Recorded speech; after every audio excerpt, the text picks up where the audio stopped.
G'day and welcome to the Hunters Campfire Podcast. My name's Mark and along with good mate Ian, we're here to help with all things hunting. If you're looking to start but don't know where to begin, you want to make the most of your next trip away or even plan that hunt of a lifetime, we've got something for you. You'll find our podcasts on Apple, Google, Spotify, Amazon and plenty of others. And if you want more, head over to our YouTube channel, The Hunters Campfire, where we have plenty of how-to and hunting videos along with the full video production of every podcast. Don't forget to like and subscribe, and good hunting.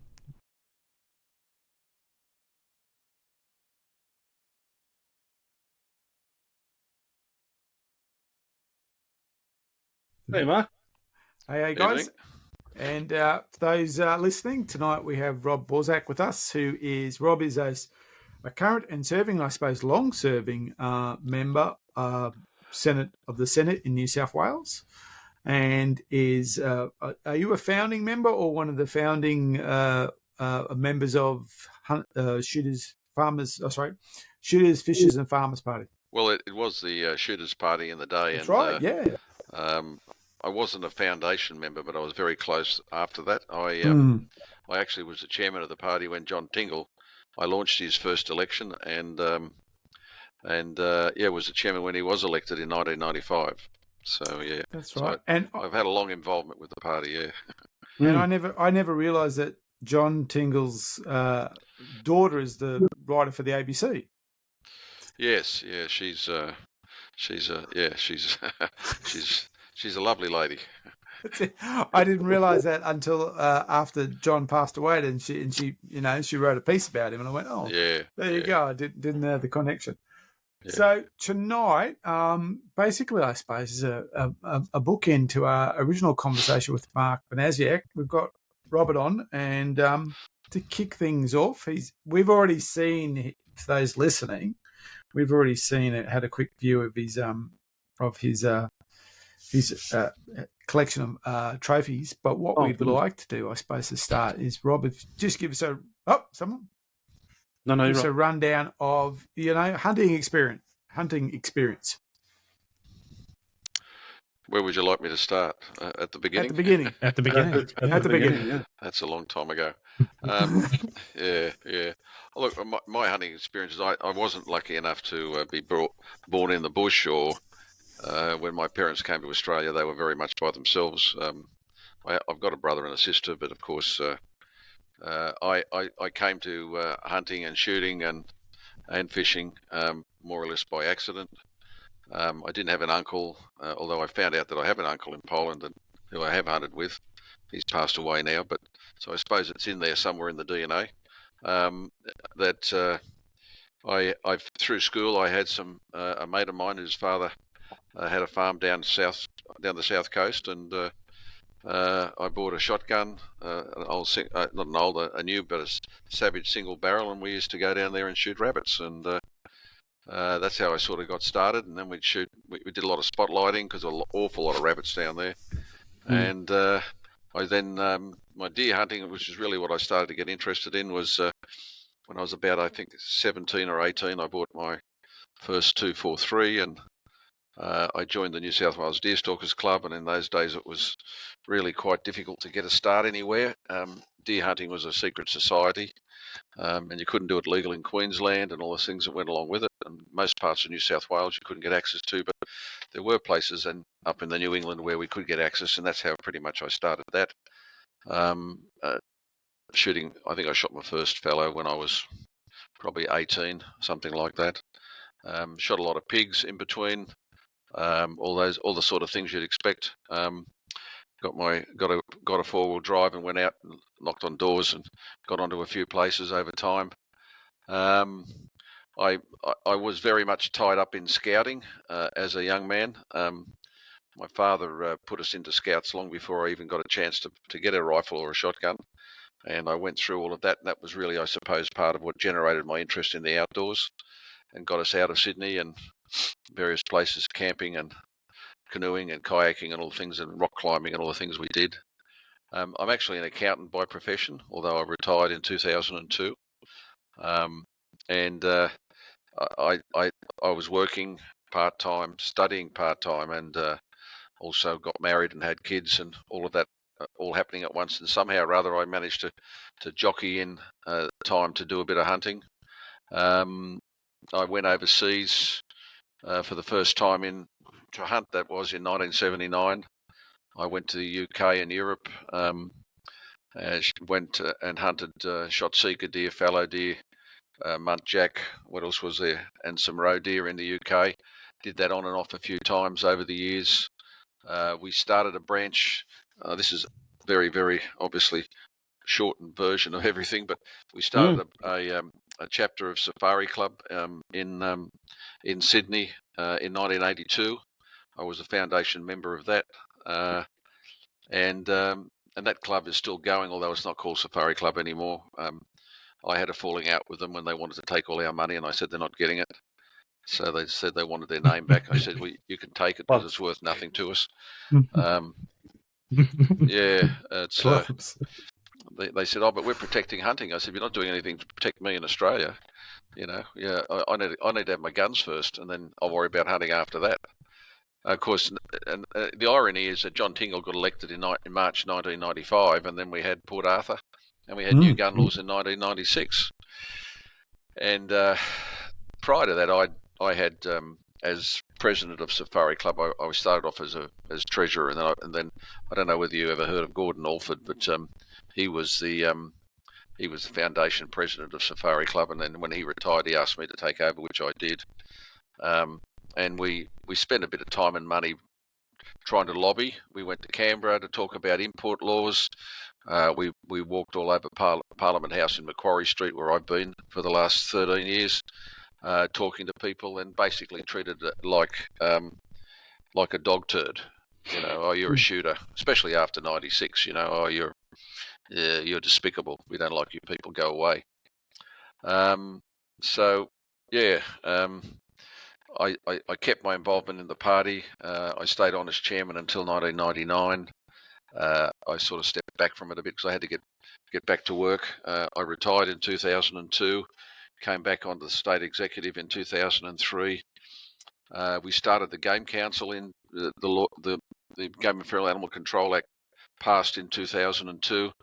That was really thanks to the hard work of Robert Brown. He had the vision to do all of that.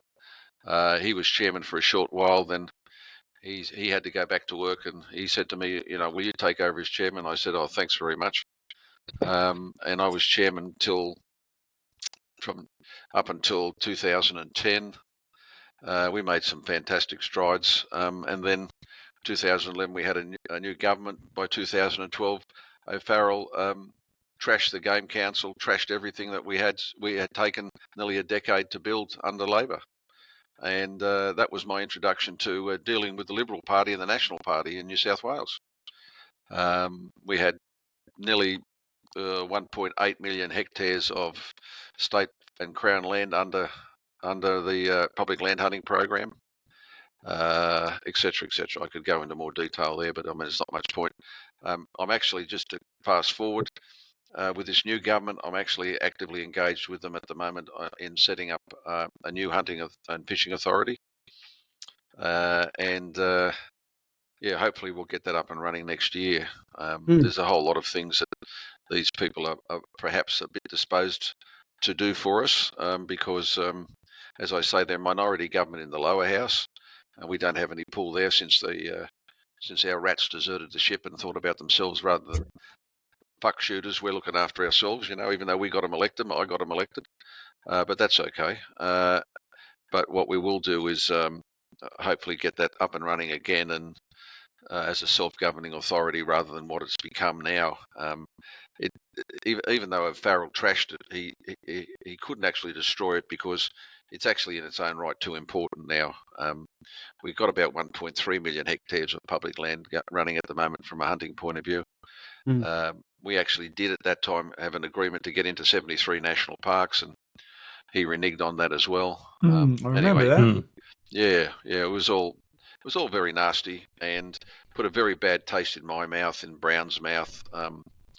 That was just the beginning of things to come with that mob. I mean, it's just unbelievable how bad they were when it came to the sort of things that we love to do. Whether it's shooting, restrictions are always on.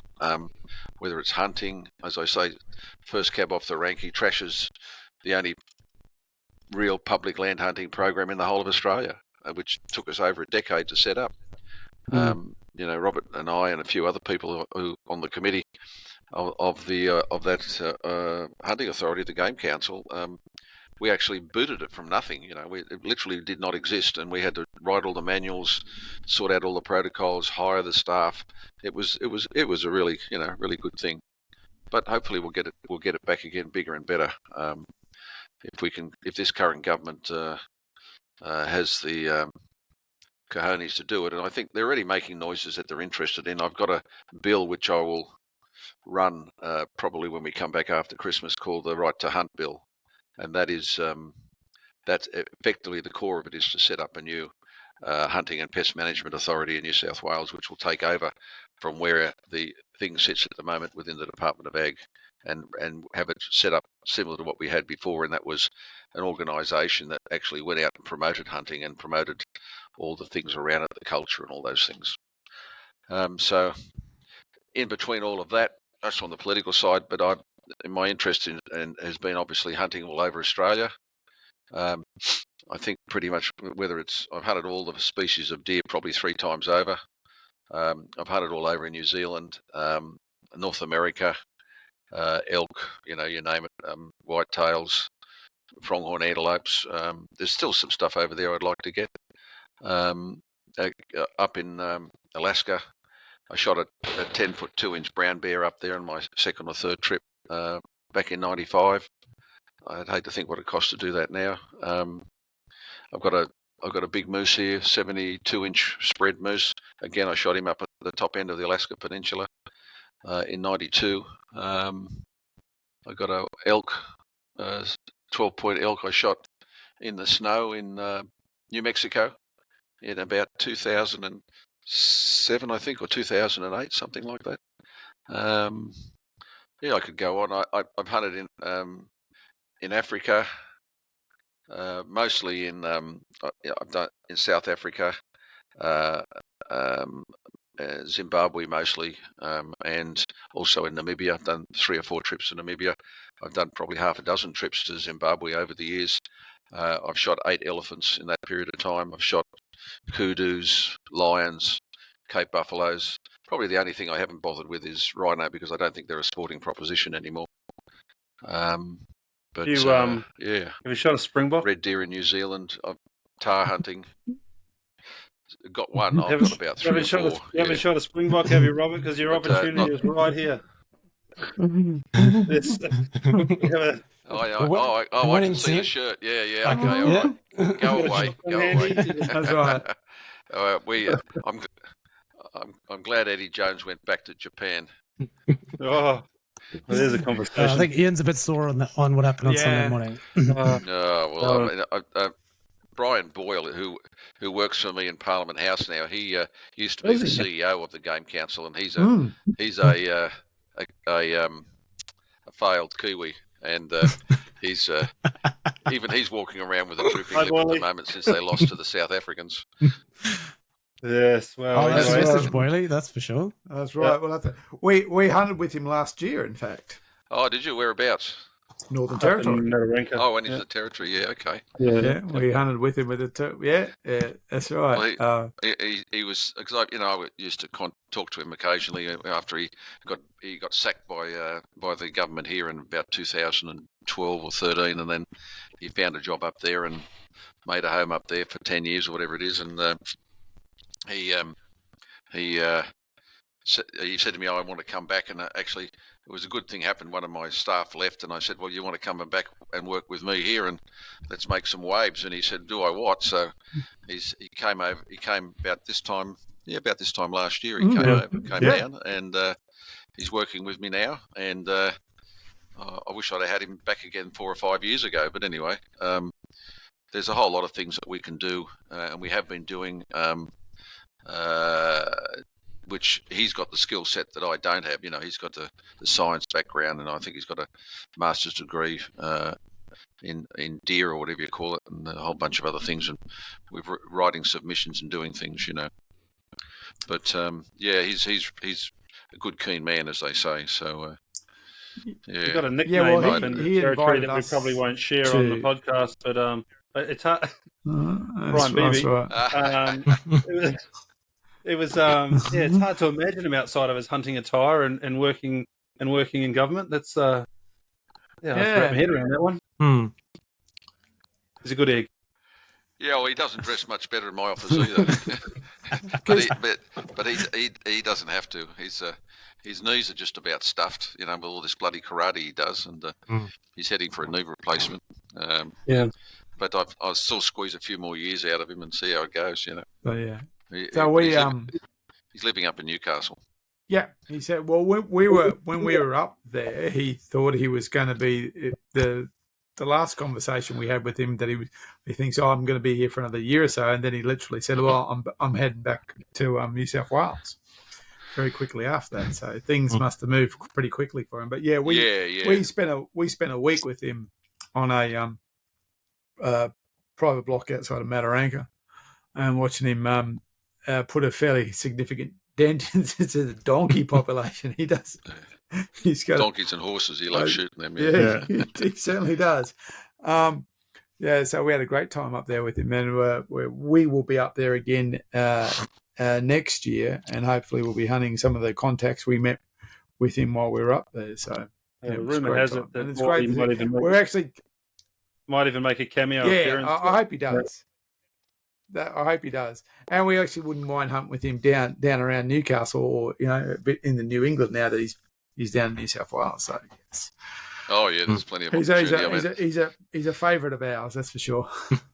Yeah, he's a good mate of mine, and I tell you a little story. I don't know whether he would have told you this, but when we were hiring for the Game Council, he applied for the job of operations manager, because we had an idea at that time that we would have someone who was a bureaucrat who would who in theory would be able to deal with the government issues and functions and processes, because none of us had any idea how that worked when we were trying to set this thing up. And but we thought, well, I said, look, I insisted that if we're going to have if we're going to be a hunting organisation, we've got to have someone who's got that background that can run it, who is a hunter. Got to be a genuine one, not a paper puncher or some bullshit artist who thinks he knows what he's talking about. So anyway, he turned up at the for the interview, and as we're talking away, I said to him words to the effect of, have you done much hunting? And I asked him a few questions to see whether he was bullshitting or not. And I know. I've just been for a hunt this morning. I said, oh yeah, where'd you go? He said, I was down around Helensburgh and I shot a rooster. I said, oh, did you? I said, what's a rooster look like? He said, oh, well, come and have a look in the boot of the car and I'll show you. So we went out of the car, and there he's got a decapitated rooster, and I said, you got the job. If only that's how you do jobs. Just my. That's right. That's right.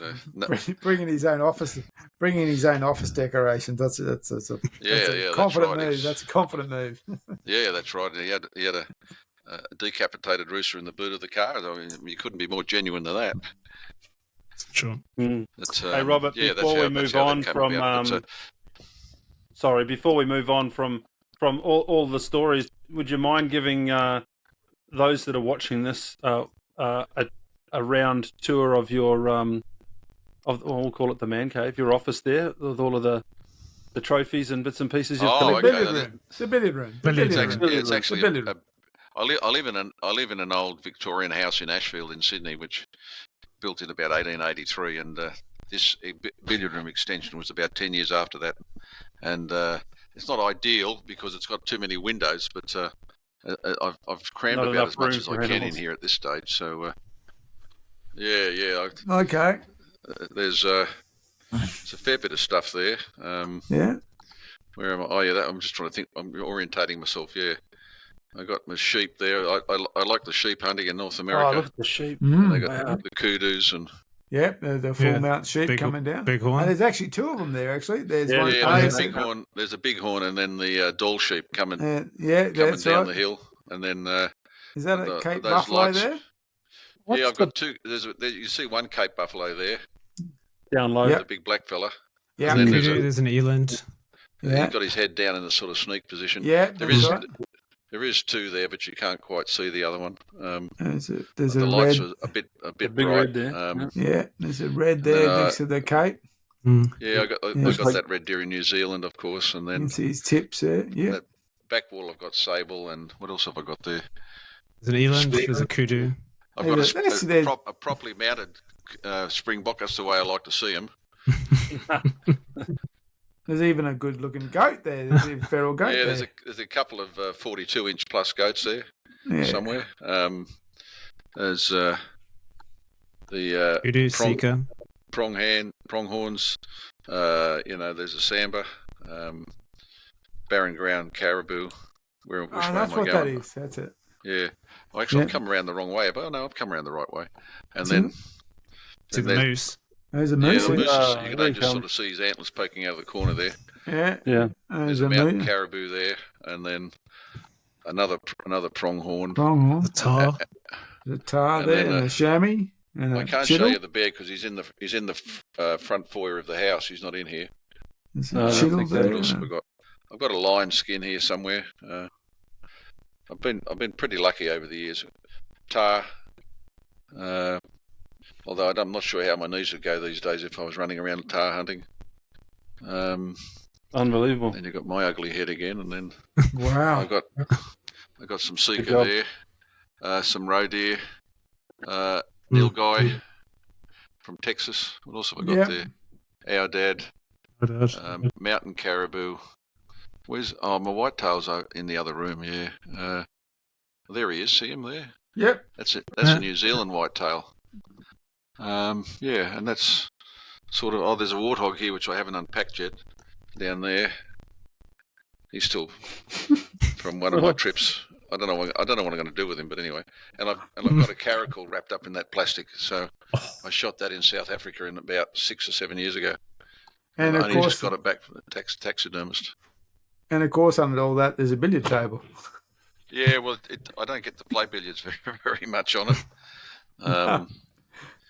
Robert, so there's a few animals here. 1,000 And stories. I've got some more in the house.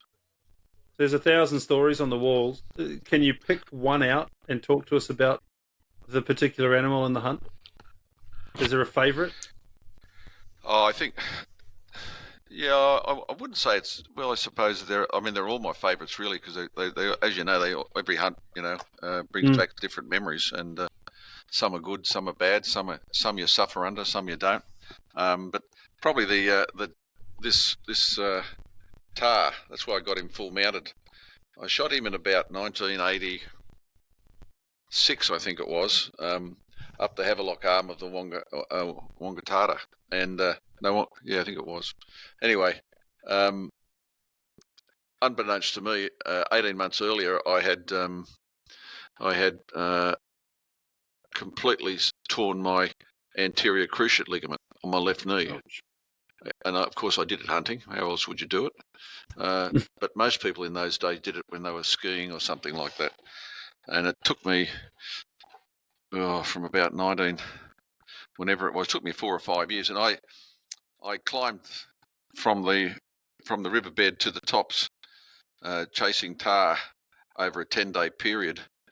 God knows how many times with this torn ligament, and it was all right going uphill, but it was no damn good coming downhill. You keep slipping and sliding, and the top of your knee's not connected. Sorry, the top of your leg's not connected to your lower leg, and it was the most painful, most difficult thing I've ever done in my life, because I didn't have it diagnosed at that time. I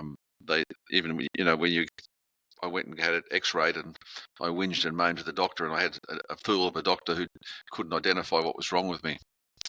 So that was the most memorable hunt, and I still think to this day, even if you're fit and you do it properly, and you hunt fair, top to bottom every day, or whatever you want to do, or fly camp up in the tops, that they are the premium game animal in the South Pacific, in the Southern Alps of New Zealand, and that's probably, to me, if not the favourite, certainly the most memorable and most painful hunt I've ever had in my life. But there's plenty of other, things. Cape buffalo hunting. I doing that in Zimbabwe in 1990. That was good.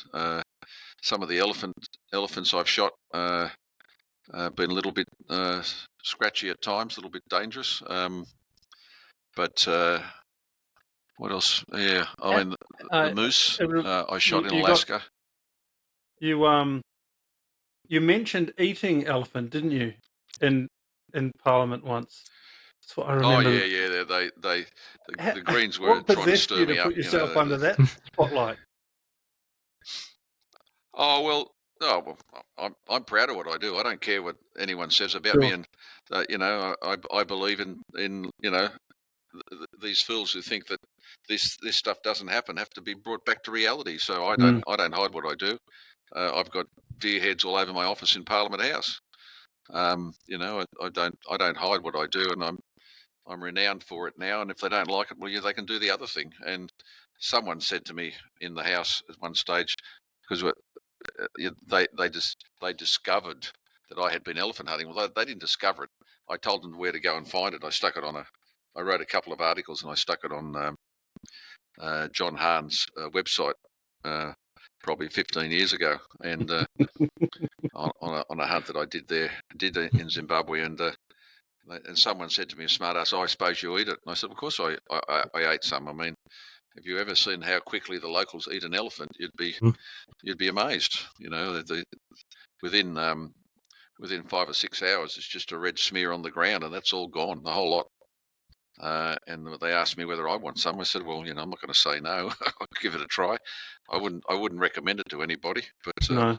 tough as old boots." But for those poor buggers in Zimbabwe who have really protein starved, these people literally live in rags.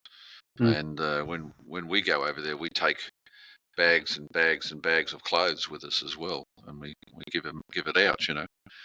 It's a shocking situation that these poor buggers have to put up with, and as Australians, not so much you guys, but the people I deal with in Macquarie Street, they have no idea about how good they've got it here compared to what people in Africa have to put up with. They just don't understand, and they never will. Yeah, I heard a very interesting comment about that. Someone was commenting about this, the concept of privilege, and they said there's one privilege that most people won't admit, and that's first world privilege. And the fact that we've got infinite access to energy, food is no problem, other than it's simple the cost of it. Running water, health. That's a privilege that It's living in Australia. That is true privilege compared to a goodly chunk of the world. That is real privilege. Yeah, that's right. And living in Australia is not just, it is a privilege, and they just don't. Well, a lot of people just don't realise how lucky they are. I've been very lucky to be able to travel for business and also privately all over the world in the last 50 years, and you will not find, even today, even though we whinge about it, you will not find a better place in Australia. And you've only got to look at the results of that nonsense referendum that they tried to push through to understand that, I still have confidence in my heart that the average Australian does have common sense. And when given the opportunity to illustrate and tell the elites where to go and what to do, despite all the money and all the hectoring and all the lecturing and all of the advertising and et cetera, and all the guilt tripping and all the abuse, they just simply said, "Well, we think what you're putting forward is not the right thing," and the no vote got up. And I thought to myself, well, I did expect it from a political point of view to fail, but I didn't expect it to fail so comprehensively. I thought they might have at least won one state, but they won the ACT, which didn't count anyway, and you can understand why they won the ACT. Again, that's a whole nother story. But if you guys live in Queensland, you can understand why. It's a light year from the politics of the deep north. That's for sure. So, I mean, we offline before we were talking about, the original idea was, should I write a letter to my member of parliament? And, you actually came up with quite an interesting viewpoint about that, and it's probably worth exploring. So rather than to rehash, what is your opinion then of what an average punter who is connected to what he does as a hunter, how do we fit into the political spectrum, or and honestly, do we fit? Well, look, I'll start out by saying that there's no substitute for being in Parliament. If you want to make a difference, you've got to have someone there representing your interests. Yeah. And that's not because Robert Borsak's a professional politician. I'm not. It's simply that if you want to take the example of how people have a party has managed to turn Australia in a particular direction and basically drive the Labor Party, for example, on all sorts of issues, and the Liberal Party now, and to a lesser degree the Nationals, it's the Greens. They've been represented in Parliament, and they came into the New South Wales Parliament, which I think was their first place they were ever elected, in 1995, in exactly the same election that John Tingle was elected for the Shooters Party. And look at the mess they've made out of Australia, and how they've multiplied all over the place. Yet our party, because of what happened with Port Arthur, I think that put us well and truly behind the eight ball, but I wouldn't say that was the only thing. But in the end, they have, because of their situation, not just in the New South Wales Parliament, but in every parliament and federal, all over Australia, they've managed to turn the country to their will. We could only dream of having that sort of influence over the same period of time. We've got two people in the upper house here. We've got one in Victoria. We had one in WA. He lost his seat at the last election. I've just rebooted the party over there. Hopefully at the next election next year, we're just re-registering. With a little bit of luck, there's a change in the electoral system over there, we might actually get re-elected again. But, that's about the best we've been able to do. Like I said earlier, we got 3 members elected in the lower house who then turned around and sold out to the Liberals. That's what they did, and sold us out. It's remarkable. So to answer your question, it's still important to write letters. It's still important to go and knock on your local member's door. Let them know you're there. Don't take no for an answer. Especially if there's a particular issue that's on the run, for example, at any particular time. It's important that you actually are represented, that they know you're there, and that you've got a voice. And I hunt and I vote, I fish and I vote. Those things are very important. So it's better to have both, to be in Parliament and to be able to rally outside of Parliament House and have an organised party like the Shooters, Fishers and Farmers Party get out there and run a campaign. And we've run several very successful campaigns in New South Wales over the years, out in the streets, in the front of Parliament House, yelling and screaming, and with a bullhorn and all that sort of stuff. So that they know, in New South Wales at least, that we know how to campaign. They know that we know how to make a difference and represent ourselves. So when you take that combination of grassroots interest and political representation, you can actually achieve a bit. And even if all you're achieving is stopping it getting worse, that's a hell of a lot when you've got the major parties prepared to do whatever they think they can do whatever they like to you, and they've done it. But we've also been in a position, again, this is in New South Wales, where we've been on the crossbench in the upper house, and we've been able to, from time to time, assert some control over our votes, which have been needed by the government. And what we did certainly in the last 4 years or 8 years of the previous government is that I was instrumental in rewriting, with the cooperation of some of the other crossbench, one of the Greens, as a matter of fact, David Shoebridge, and the Labor Party, who were in the opposition, rewrite the standing orders in the upper house to make it more favourable to crossbench parties, including ourselves. So it gave us a bit more influence. and we just simply couldn't do business with the government, so we just spent our time kicking them wherever we could. I don't like to say that, but that's what we had to do. They were disingenuous. They lie, they cheat, they make promises.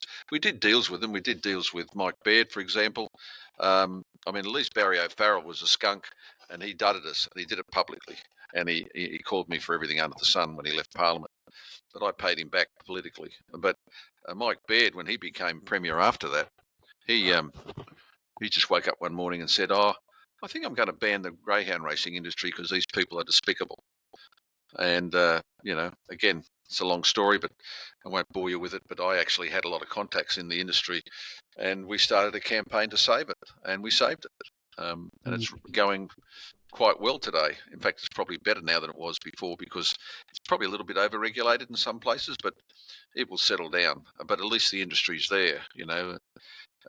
It's turning over $2 billion a year or something like that on the that type of stuff. So, there are, and these people recognise what we do, and they hopefully vote for us at the elections, because, in New South Wales you've got 260,000 licensed shooters. If every shooter voted for us every time, then we'd be laughing. But of course, that doesn't happen. Many shooters, many hunters have other more pressing priorities in their life, and they may vote in other ways. So we have to scratch around and look for other constituents that will support us as well. And, that's where we started as the Shooters Party, then we added fishers to it, and then in 2016 we added farmers, and I think that's where we'll end. I'm not going to put any more on there. So, for a lot of people, approaching their local member of parliament is a daunting task. It's something that they, unless they, I suppose, work in that world, the whole idea is almost, foreign to them. They possibly may or might not be able to pick their local member of parliament out of a lineup. They probably have never spoke to them, and if they did, it was like, at the local shopping centre as they walk past type thing. So how does what would be your advice if someone's listening and say, okay, I'd like to talk to, my local member of parliament about what I do? What's the best way that they could actually go about that? Well, I mean, all local members, not so much in New South Wales, for example, as an upper house member, we don't have a electorate office, because the whole of the state is our electorate. So we don't have an area office. But if you're really the people you want to talk to is the lower house, you just simply go to their office door, knock on it, and say. And they all have a receptionist, and they all have staff there, and say, well, look, my name's such and such, I live here. I would like to come and talk to Joe Bloggs about a couple of the issues that are important to me. And they'll say, oh, well, tell us what you're interested in, and say, look, I want to make an appointment. And then give them a written summary of what you're interested in. Whether it's a local issue, or whether it's a gun-related issue, or whether it's a fishing, or four-wheel driving. It's another thing that you get badly treated by here in New South Wales. I'm certain it's the same in Queensland, et cetera, and just be upfront, know who they are, know what party they belong to, and just go and knock on their door and say, I'm here. I want you to support me, or I want you to talk in terms of, if you've got any questions on that you want me to answer for you when I'm talking to you about it, I'd be happy to. Understand that at the next election, I'll be watching what happens, and if necessary, I will go and hand out for the party that's trying to beat you. If the conversation gets around that way. They don't like that sort of language, but it's a democracy, and you're entitled to tell them politely exactly what you'd like them to do, and they're politely entitled to tell you to go away too. But if you don't ask, you don't get. That's really what it gets down to. So I think the days of Australians just not worrying about politics is over, and if you believe that you can still work through life without the woke of this world taking you over and destroying everything you believe in or everything you like, hunting and fishing will be the first things to go. And I say quite often to our guys that if we hadn't fought so hard in the last 12 years under the coalition government here in New South Wales, we'd have basically lost almost every gun we have. We would have lost 95% of recreational saltwater fishing would have been gone. The Prevention of Cruelty to Animals Act would have been actually rewritten as animal rights law with their own police force. I can keep going. I mean, it's just there is nothing that they won't touch. I could keep talking. So it's important to have the grassroots representation. Encourage people to go and knock on the door of their local member, write letters, work with people on issues to do petitions. I'll give you another example what we've done here in New South Wales.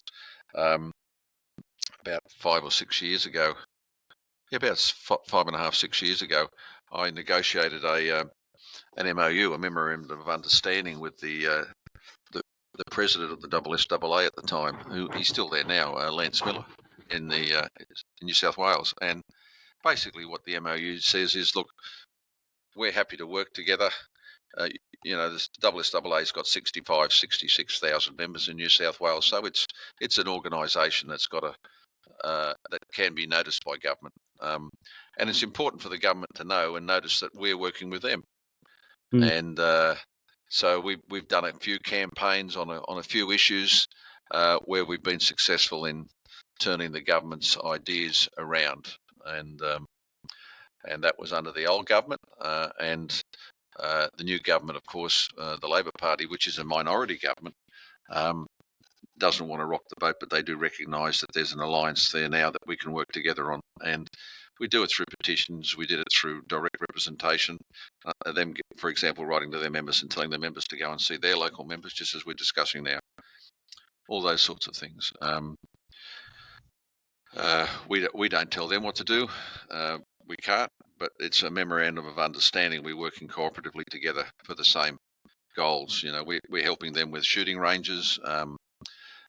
We're helping them with, and we do it for all hunting clubs and shooting clubs, but just that they are, because they're so large, they're noticed by government. So it's important for them to have a voice and for them to be working with us on important issues that we can then roll out to the benefit of all of the hunters and shooters in New South Wales. So, and I suppose it's also worth mentioning, like when you were talking about rocking up to the office and making an appointment. I mean, your local member, in the lower house in New South Wales and here in Queensland, because they're all technically lower house, they'll actually probably have a day within their diary, weekly days, when they actually have those meetings. So, you asking for an appointment is it might not be the next Friday or whatever it is, because the appointment might be full, but you're actually well within your right to ask for that appointment, set a time, and turn up to that appointment. Yeah, look, I long before long before the party was formed, even, and long before I got involved with it, when we were trying to do lobbying as Safari Club, we used to go and visit members of Parliament in their offices. We'd find out who the Minister for Environment is, and we'd go and see her, and we'd find out who the Minister for Agriculture is and go and see them. And at one stage we were lobbying, trying to get hunting in state forests, and basically got laughed at. I got thrown out of a couple of offices in Canberra because I was a despicable human being. All those sorts of things. That's what sort of in the end turned me away from just thinking, well, and we actually used to pay a lobbyist that took us to meet these politicians. And it was just 100% waste of time and money. They had no respect for us at all. And I wouldn't say it's that way now. I think certainly in New South Wales they have a fair bit of respect for us, because we've made and we've broken premiers in New South Wales, certainly in the last 10 years, 12 years. So, unfortunately, not every state is the same that you'll get that opportunity, but New South Wales is a bit unique in the way that we have it set up, almost very similar to what happens federally in terms of the upper house. We run 2 4-year terms, so I was just re-elected for another 8-year term in March, and and Mark is running through his second 4-year term now, and he's up for re-election in 4 years from now in March. So that's right, because you kind of like you guys have a half election in the upper house, don't you? Yeah, and that's the same as what happens in Canberra. That's right. Although we have fixed 4-year terms, and in Canberra they have variable 3-year terms. Like they can go early and go late and all that sort of stuff. We can't do that in New South Wales. They're just fixed. That's it. The third Saturday, I think, every 4 years has to be election day in New South Wales. Which is a similar model. Well, it's a similar model that we have in Queensland now with the fixed terms. Yeah. Yeah. New South Wales were the first ones to start that, and a lot of other states have followed it. Yeah, that's right. I think it's a really interesting perspective. What were you saying, Ian? Just saying it's a really interesting perspective from the outside looking in. It seems as if hunting and shooting is on the back foot all the time. It's getting worse and it's getting worse and it's getting worse, despite the efforts. But you paint a completely different picture. Well, not 100% different, but you paint a picture that says that you've gone from being, turfed out of office as being, despicable people to getting an ear and being understood and actually having a position, like a notable position in Parliament now. That's quite different to what a lot of people would have thought. Yeah, that's nobody treats. Certainly in New South Wales, nobody treats a shooter and a hunter as a despicable human being anymore. I can tell you that now. I don't cringe at all. Nobody does. That's a good observation. I mean, I suppose that comes with the territory. If you're making a difference, then you can be respected for what you do. Let's put it that way. And there's no one shy in this government or in the previous one that would come and talk to us about shooting or hunting or fishing or anything like that, because they come to see us about all sorts of things that, frankly, we're not fucking interested in either. But if they need our vote, they'll come and talk to us, Yeah. And that's when you get a bit of leverage. And I suppose that the moral of the story there is it's better to be inside the tent than outside the tent, and so it's about getting representation in the tent, isn't it? Well, being engaged too as an individual is important. I was a foundation member, and I say this to the guys quite often. Foundation member in 1982 of our hunting club. And I was president, and then I was treasurer, and then president, and then I was on the committee, and I've never left it, of course, but I'm a life member of it. But now, at my age, I just turned 70 in August, I'm president again. So I don't want to be president, but people have, I don't know, people have, I didn't have a lot of time, but I did it. People don't have a lot of time, and I think people work a lot harder to get less these days. Inflation and the cost of living and everything is very, very high, and that seems to be an issue with everybody. Of course, if you're half there, a lot of the people that are opposing us in the Greens, for example, a lot of them, and Animal Justice Party, for example, these people don't have children. They don't have families to bring up. And I'm not saying that in a nasty way. A few of them do, of course, quite ordinary in other ways. But there are a lot of them that are just political animals, and they only live for the change that they can wrought on society. Whereas our role is really, or my role has been, yes, I'd like to change things favourably too, and we have done a bit of that.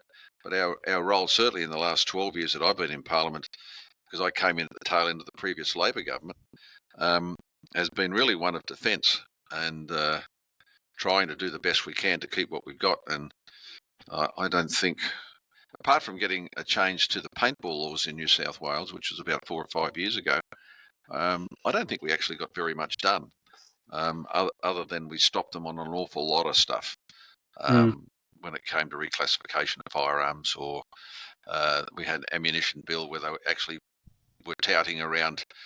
That was probably back in 2016 or 17. They were touting around that you'd actually have to turn up with a copy of your registration certificate of your firearm to buy ammo. That sort of nonsense, The stuff that was coming out was just mind-boggling.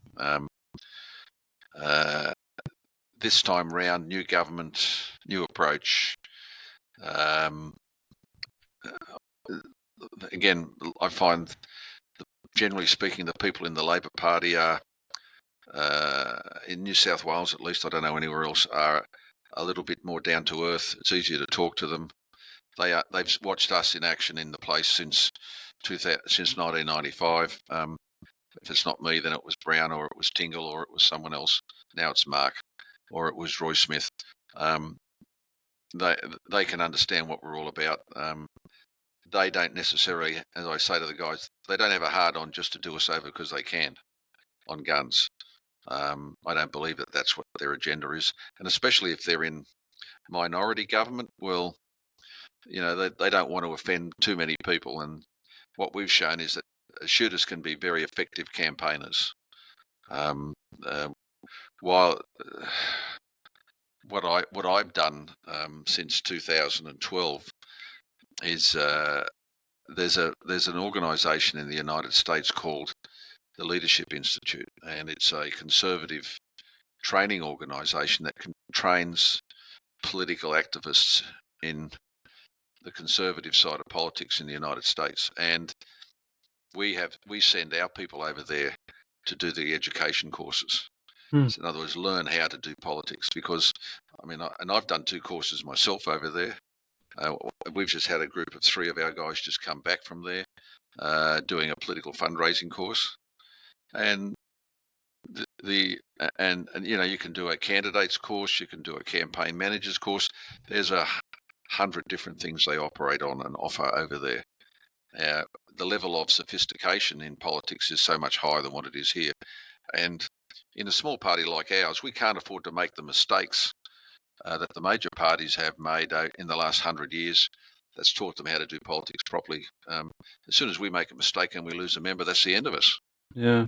So for a small cost of money, we can send people over there and we can learn how to do these things. And we've learned how to campaign very well. We've learned how to fundraise pretty well. Even though all of the things they teach us over there, probably about 75% are relevant.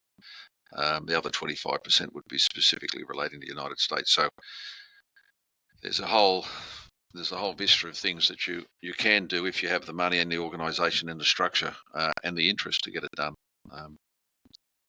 It's in that way, I quite enjoy what I'm doing. I didn't come to this in politics to be a politician. As I say, I was an accountant and I retired in 2002.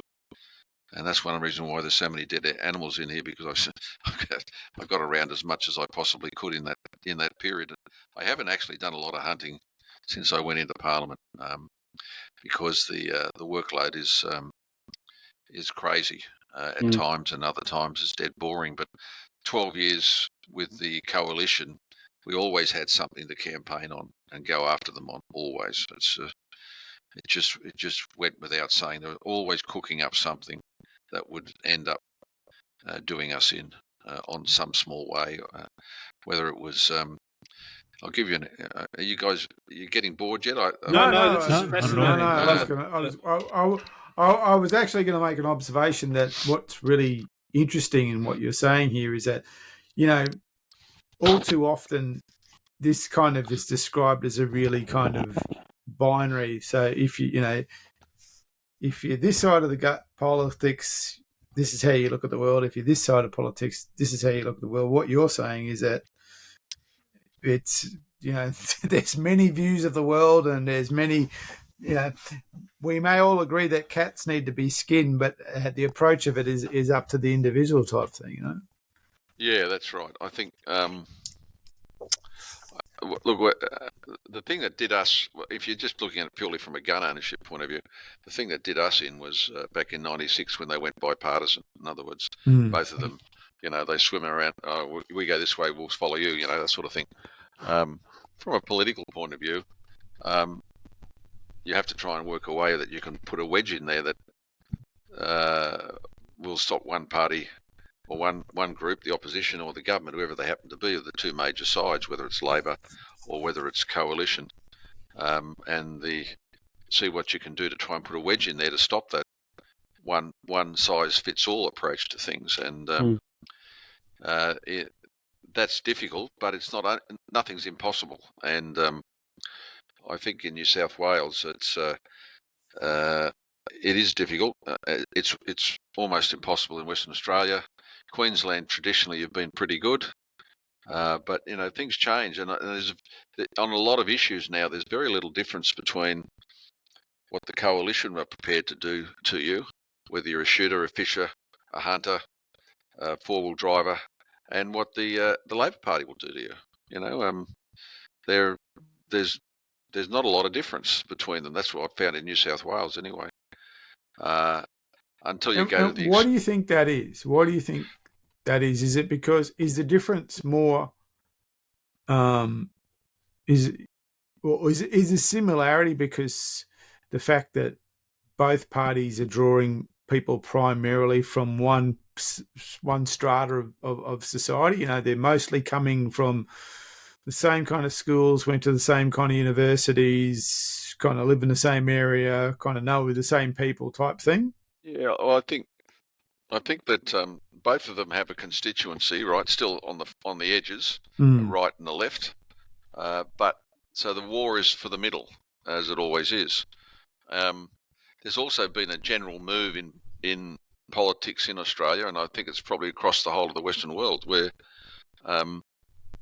politics is generally moving more to the left, especially when you look at the march of the left through the universities and through the tertiary education system, and now through the primary education system. The so-called conservative parties pretty much lost their way because they're not appealing to the younger generations who are seeing life through this sort of more left-wing vision, if you like. That's why I was quite heartened to see the result that we saw in the referendum, for example, because that's a very specific question that was asked. But what it did illustrate is that there's a certain elite of people in Australia that think in a particular way, and they just assume everybody else thinks that way. But in the end of the day, that's not the case. And if you can exploit that difference from a political point of view as a shooter and a hunter, then you're in with a chance to maintain and keep our culture going.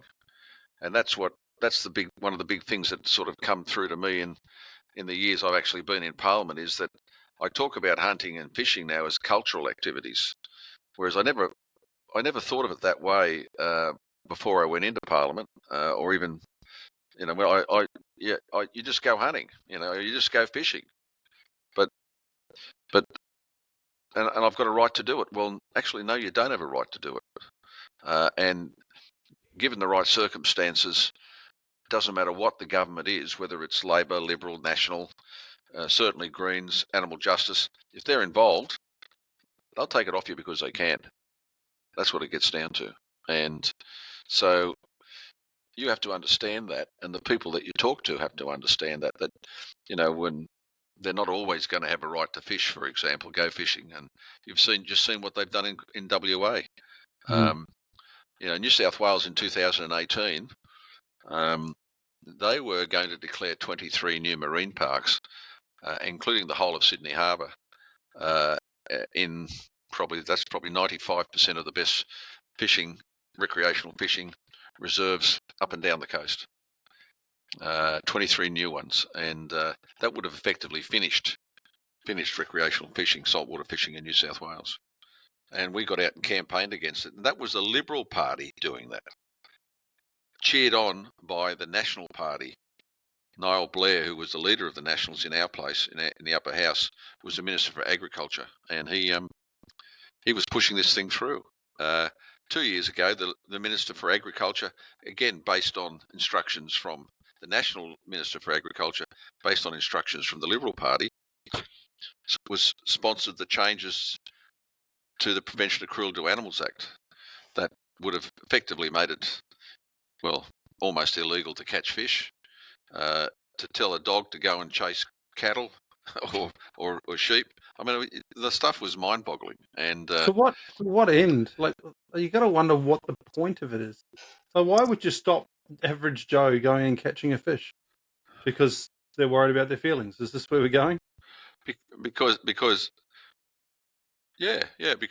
they believe the fish has the same rights and feelings as you and me. That there's no hierarchy. That a rat is a cat is a dog. It's all the same as a boy. That's their crazy stuff. The Judeo-Christian ethic doesn't exist anymore. It's the general breakdown in society that is going on, and it's in these elites. I mean, the Liberal Party in New South Wales has a very strong animal rights bent, animal rights branch even. That's what was driving it. They were hoping to get it through before the 2019 election, but they didn't reckon on the Shooters, Fishers and Farmers Party stirring up through social media a dirty great big campaign. We had a march down Macquarie Street with probably 25,000 fishers, that's all, but it was enough to scare the shit out of Gladys Berejiklian, and they just walked away from it. Because, again, they did it in August, September 2018, quite literally 1 month before the campaign started for the 2019 election. So they were hoping to slip it through. They were actually thinking they were going to lose that election. I thought that's why they thought they'd get it done. But it's just crazy stuff. I mean, you can never take anything for granted. That's what it gets down to. And if we hadn't been there, that would have already been done. Finish. So not understanding the process, and a lot of people don't. They had a run at it. You put a stop to it. Fantastic. Thank you. We appreciate it. Why don't they just have another go? Is there a period of time that they're not allowed? Is there, what's stopping them just relaunching and having another crack? No. Well, for a start, they're not there anymore. 2019 we took basically off the back of the Greyhound ban. We took 3 seats off them, and off the back of that, we campaigned very hard. I mean, that's what the campaign school taught us, how to campaign. They're not in the so we did that very well. Yeah, and but nothing stopped. The answer to your question is nothing stopping them bringing it back again. Nothing at all. They're not stopped from doing that in any way, shape, or form. So if the current government wanted to do it, they'd have the numbers to do it in the upper house, and they'd have the numbers in the lower house to do it. But I don't believe they're predisposed to do that, because they realise that there's between 500 and 1 million fishers in New South Wales. There's some very strong pro-fishing right-wing voices on the radio, which they don't want to cross. And then there's a little party like us who's prepared to get out on the hustings and actually campaign and get out there and scream and yell and throw things at Parliament House from Macquarie Street. Yeah, and I think this was a question we posed to Mark when we spoke to him as well. But this isn't something that the public goes and votes on. This is something they're trying to push through. That gets decided. I don't necessarily understand the whole process of it, but the average, the 1 million fishers don't get to vote on that decision, do they? They just get to tell the government that if you do this, look out. That's it's basically how that works. Well, our job is to frighten the government into thinking that they'll vote against them. And that's what our job is, and that's what we did. That's what we do. And it's the same with. I talked a bit earlier about the MOU with the SSAA. Basically, what that's saying in a very nice way, because the SSAA goes with me and knocks on the Premier's door, and how you going, Chris, and blah blah blah. Go and knock on the Treasurer's door. Daniel Mooker, he's the Treasurer. Look, we need some money for a new range.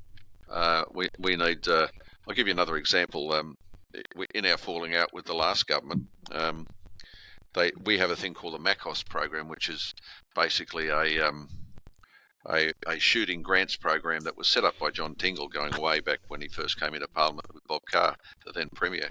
And basically there was $600,000 a year that was allocated to shooting and hunting clubs that wanted to or needed some money, and it was doled out that they would pay up to 50% of any project. So, and mostly the money went to range and range compliance. It's a shooting safety program. Anyway, in O'Farrell's and then the last police minister's hatred of me and our party, they withdrew it because I wasn't a good boy. I wasn't doing what they were telling me to do. Well, that's the last thing you do is try to tell me what to do, you arsehole. I don't really care. You're not doing anything good for us by paying us money that you owe us anyway, because you keep changing the rules on the ranges all the time to make life difficult. Anyway, the long and the short of it is this current government is preparing to give it back to us, and they're going to give us $800,000 a year. Wow. So they're preparing. They're coming. Hopefully, they're coming down that track. Again, you never count your chickens before they hatch. You have to have the money in the bank before you can say it actually happened. But they're making the right noises, and we'll just keep talking and tap dancing and see what happens until it does happen. But that gives you an example of the sort of things that you can get, or you can get back. The previous Labor government from 95 till 2011 had, with John and then Robert Brown, and to a lesser degree myself, built a huge range down on the Southern Highlands called Hilltop. And they must have spent $30 or $40 million, excised a big chunk of national park, did all sorts of things. And the shooters down there, it's a big responsibility to run a large range like that. And anyway, the long and the short of it was that the Hilltop Range Committee decided they couldn't run it anymore. So they handed it over to the Department of Sport and Recreation, who have made an absolute balls up of the whole thing in the last 5 or 6 years. And one of the things I put to the current government is, I said, well, you've got this big investment. Shooters are not getting a benefit out of it. You should hand it over, or not give it, but put it out to tender, whatever you like. But there's plenty of ranges on Crown land all over the state. You should hand this one back to someone who knows how to manage it. And so I believe that's going to go up to tender.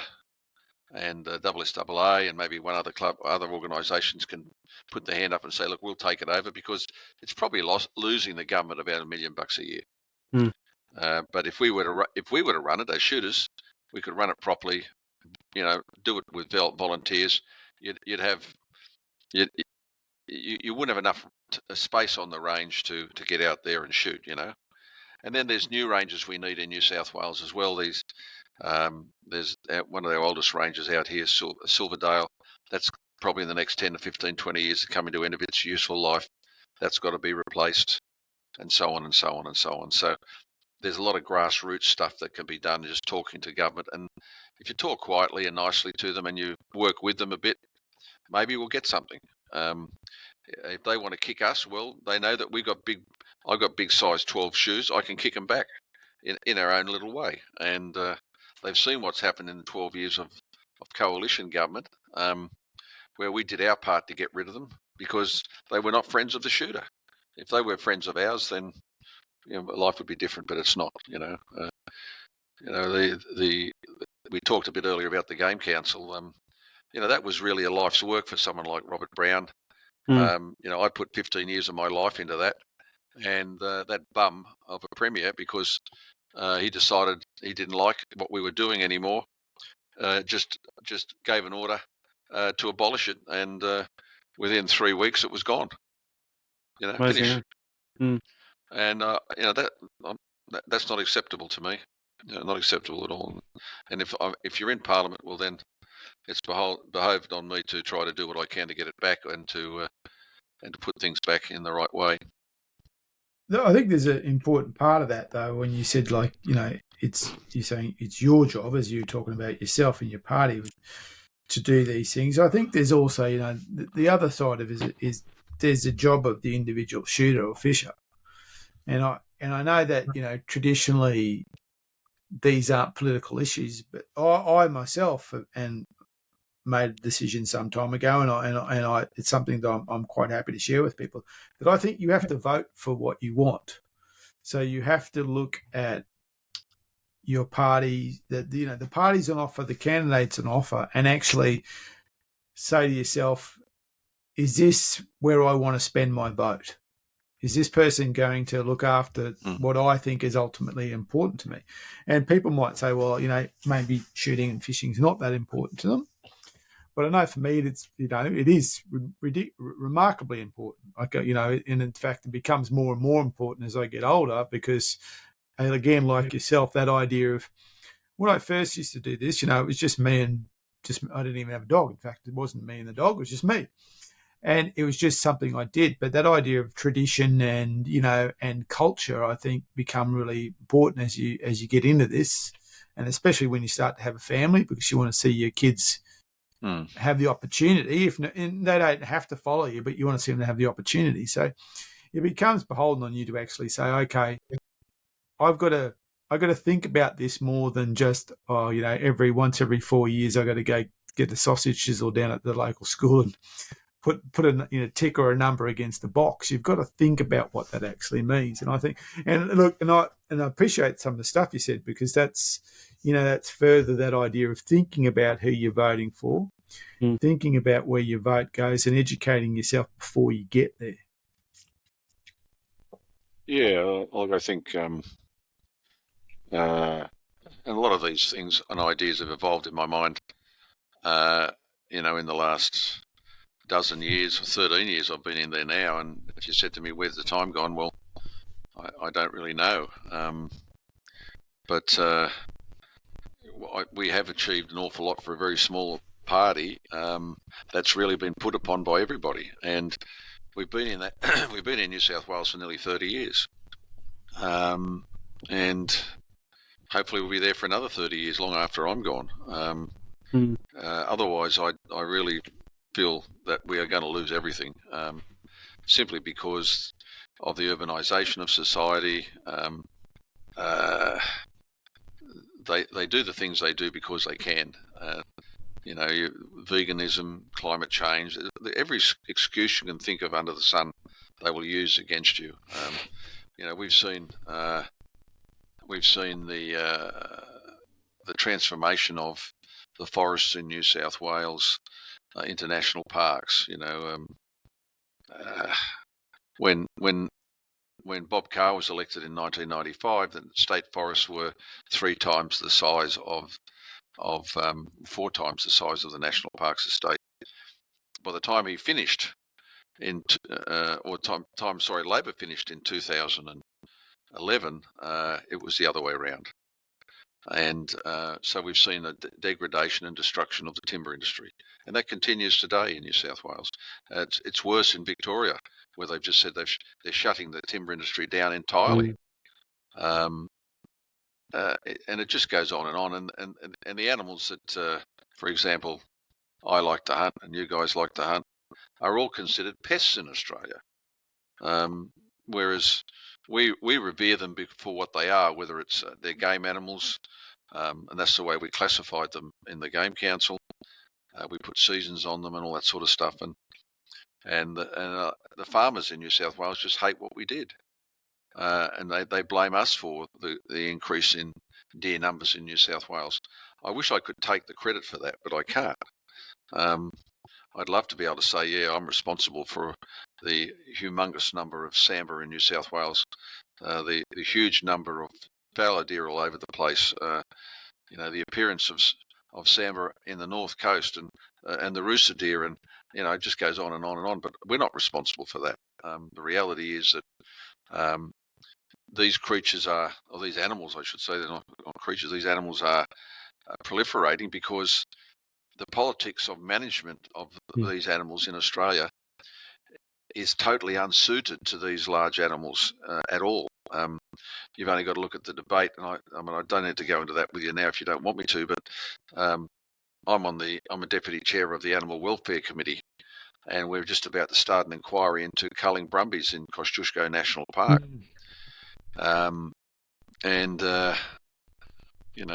Every hunter worth his salt is a conservationist at heart, but that's an argument that people in Australia just don't get.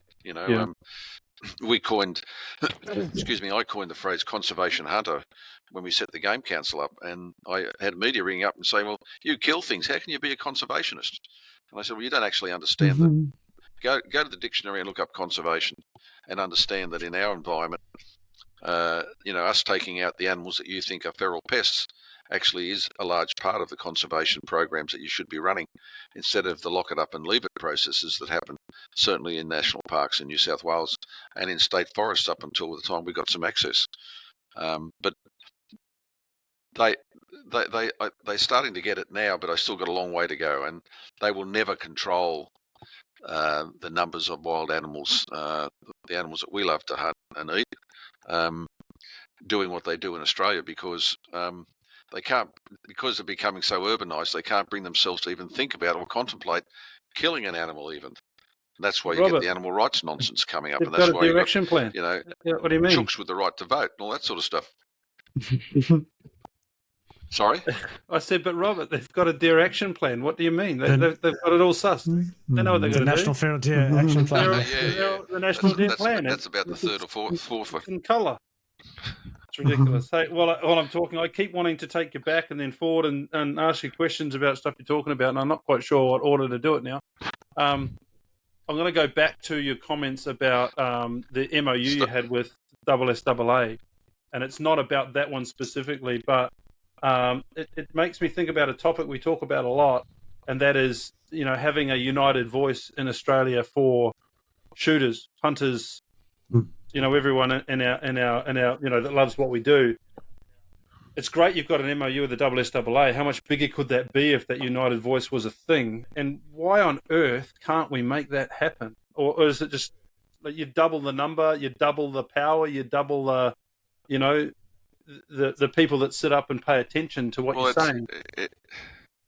Mind blowing. I think there's a very large level of, and it gets back to what you guys were talking about before, and that is that most shooters and hunters, I suppose, and fishers are another good example, don't really understand what their problem is, what the problem is, and that those that get involved think that they need to control everything. By its very nature, the MOU simply says we agree to talk to one another and work together when our interests are aligned. Yeah. Now, if you could have that along the lines of what you're suggesting, then you'd have a fantastic arrangement. But every time, I'll give you an example. We had people at the last election, 2 or 3 dissatisfied shooters, fishers and farmers people go along to One Nation and knock on their door and then take our policies and write them as One Nation policies. And it's a democracy. They can do what they like. But in the end of the day, they thought that they could get a position in One Nation that would give them the ability to advocate for shooters and hunters, when in reality they didn't really understand that there's no point in trying to chop down the only tree that's got the name shooter in it by letting One Nation grab some of our votes by going after the same constituency.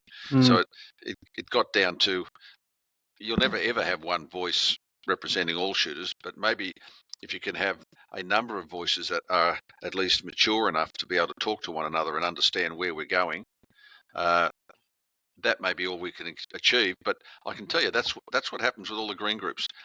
They have many little dung heaps, and they all stand on them, and they talk to one another because they all have a general direction. Right. Excuse me, that they're going in. And I think that's a really good point, that people don't, and I think your example of the Greens is really valid, because a lot of people think that if you're a Green, there's one kind of track here.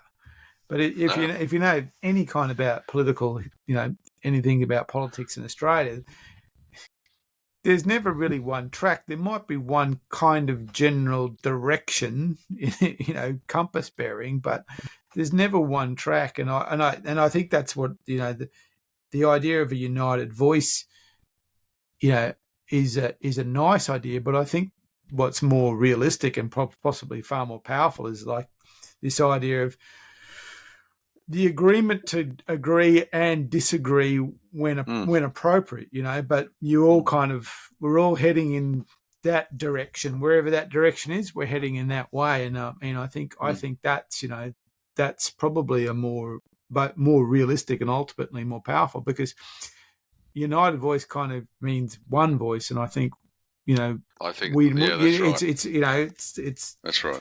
There's actually a famous quote I'm trying to remember, and it was about it was a quote by Kublai Khan about when he was going to invade Japan, and they were talking about, they said, because Japan at the time was the shogunate and was all separated, and he said, we'll push them over because they're all fighting amongst themselves, and supposedly said, yeah, until we turn up, and then they'll all kind of go, yeah, that's the one focus. And all that idea of you can be separate, you can be interested in ducks, you can be interested in deer, you can be interested in four-wheel drive, you can be in fossicking. But when someone says you can't have access, you kind of go, well, actually, no, we're all interested in the fact that you said we can't have access. Yeah. That's what we're interested in. You've said, yeah. And I think that's, I kind of think that's the way if we can, I'm not sure how to do it. It's a lot easier to say than do, but I think that's what's got to happen. We've got to kind of go, yep, you've got your own thing. That's what you do. I'm not particularly interested in it, but I accept that that's what you do. However, when someone says you can't do it, that's when I become interested in. Yeah, that's exactly right. And I think you need to you should never ever give up someone else's sport or culture to try and save your own. So, 100%. I mean, I shoot ducks, I shoot birds, I catch fish, I shoot big game, I shoot small game. I've got 3 4-wheel drives. I've got 3 gun dogs. All these things. I'm lucky because I've been able to afford to do it, and I've been lucky that I've got a broad range of interest as well. But if something pops up like we talked about before with the fishing campaign, I've got a boat. I've got a 5 3/4 inch, aluminium brooker. I happen to be one of the people that used to own brooker boats, but that's beside the point. I hardly ever get on it. But if someone says you're not allowed to go fishing, I've got to put a marine park up there. Well, your enemy's my enemy, not just because of politics, but because I know that once they do you over, they're going to come after me. Yeah. And who's going to be left? And then tomorrow, like yesterday, it was the animal rights people were going to cut a deal. I had to actually go and knock on the door of the New South Wales farmers and say, did you know about this? They said, yeah. I said, why aren't you campaigning against it? Oh, well, they didn't consult with us. I said, so you're going to let it go through? I mean, hello. It's so we actually ran the campaign to stop this thing, and we did. New South Wales farmers were bloody useless. And that's all I can say. Because they don't like deer because they're a pest. Well, okay, shoot them on your property. But what if someone else wants to have them on their property because they like the look of them or they like to eat them? Don't be so myopic. Yeah. Because tomorrow they're going to come after you, and that's what they did. The animal rights people. Cut to the chase there. I mean, they actually used to have 2 in Parliament. Now they've only got 1. They actually missed out at the last election, so that was a small blessing for us.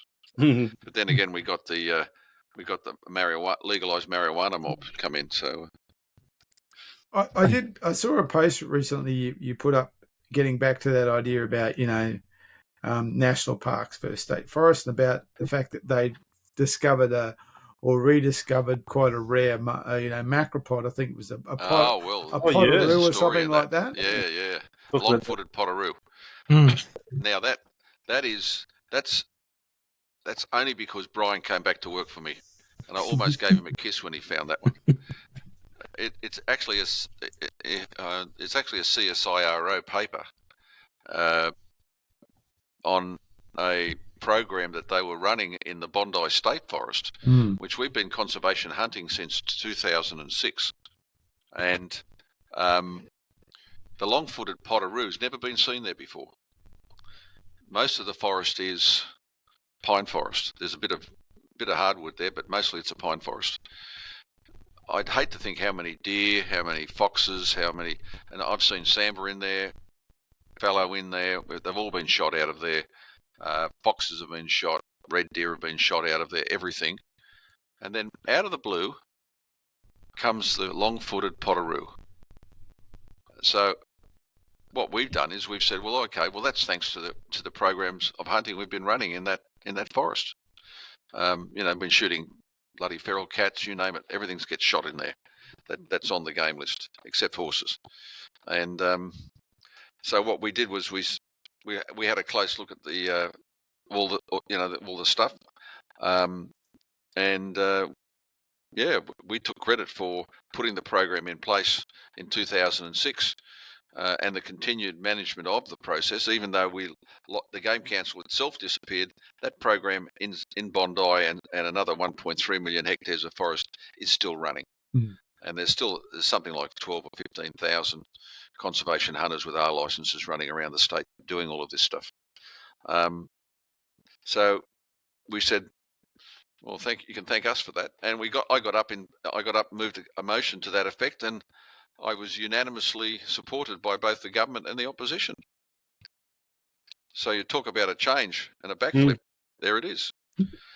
Even to the point where I'm in the process now, and I've actually had it at the back of my mind for a long time, but I'm now, I suppose, getting to the stage of my life where I can maybe get it done, and that is I'm going to set up I've got a couple of solicitors working for me. I'm going to set up a conservation hunting foundation.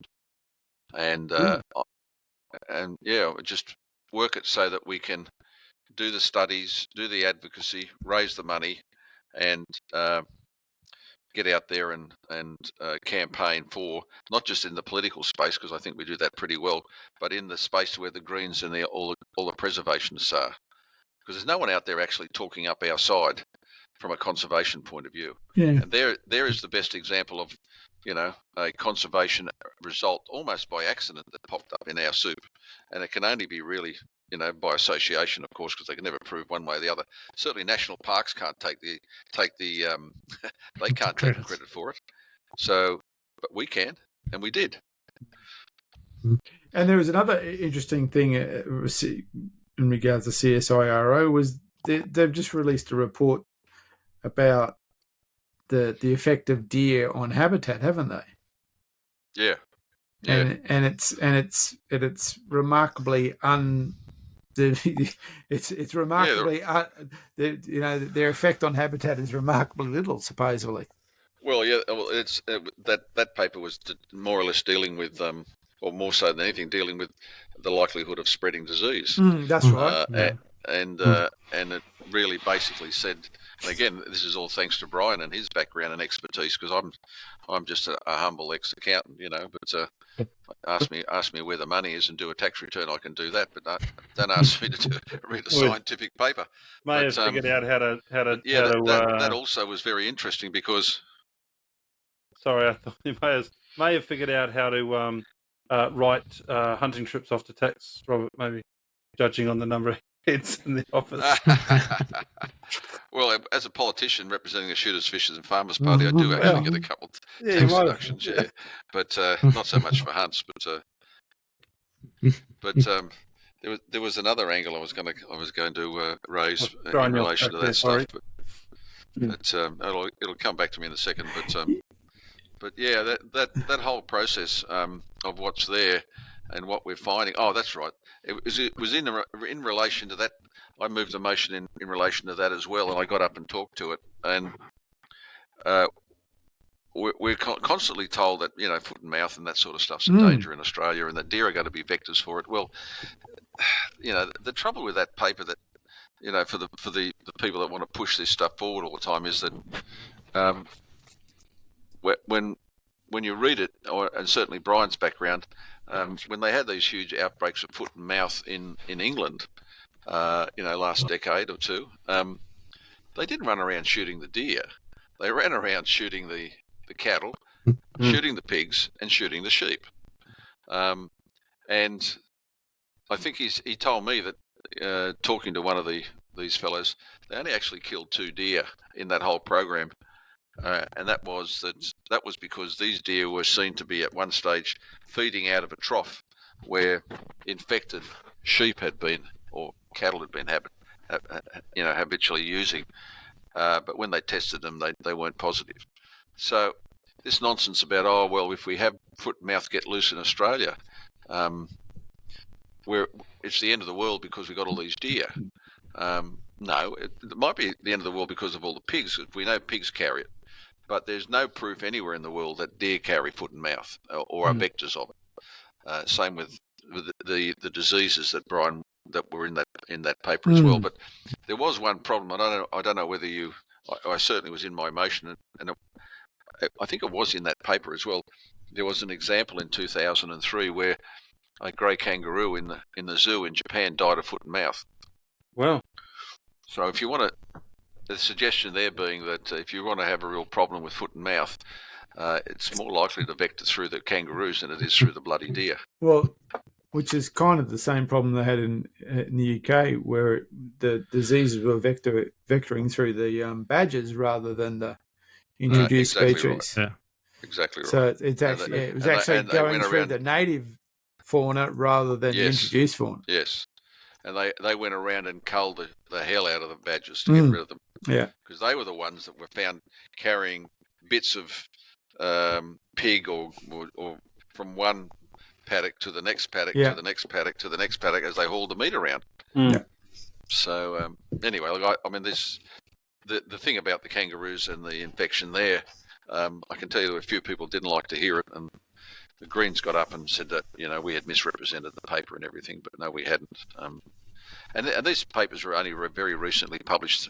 In 2022 in December.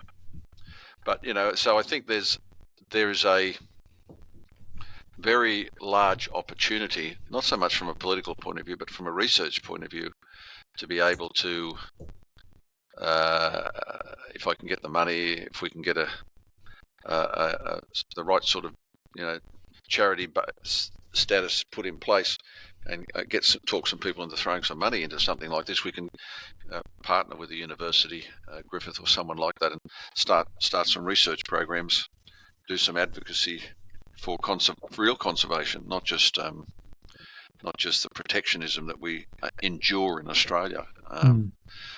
Which is somehow or other the word conservation means protection. That's not the case, as you all know. So maybe we can get something done. But and as I say, none of that would have really featured in my abilities because until Brian started working more closely with me in Parliament House and Potteroo, down old Potteroo Boyle. That's it. Yeah, long-footed Potteroo. There he is. Oh, we'll be able to work something in the way he hobbles around at the moment, he's going to need a That's right.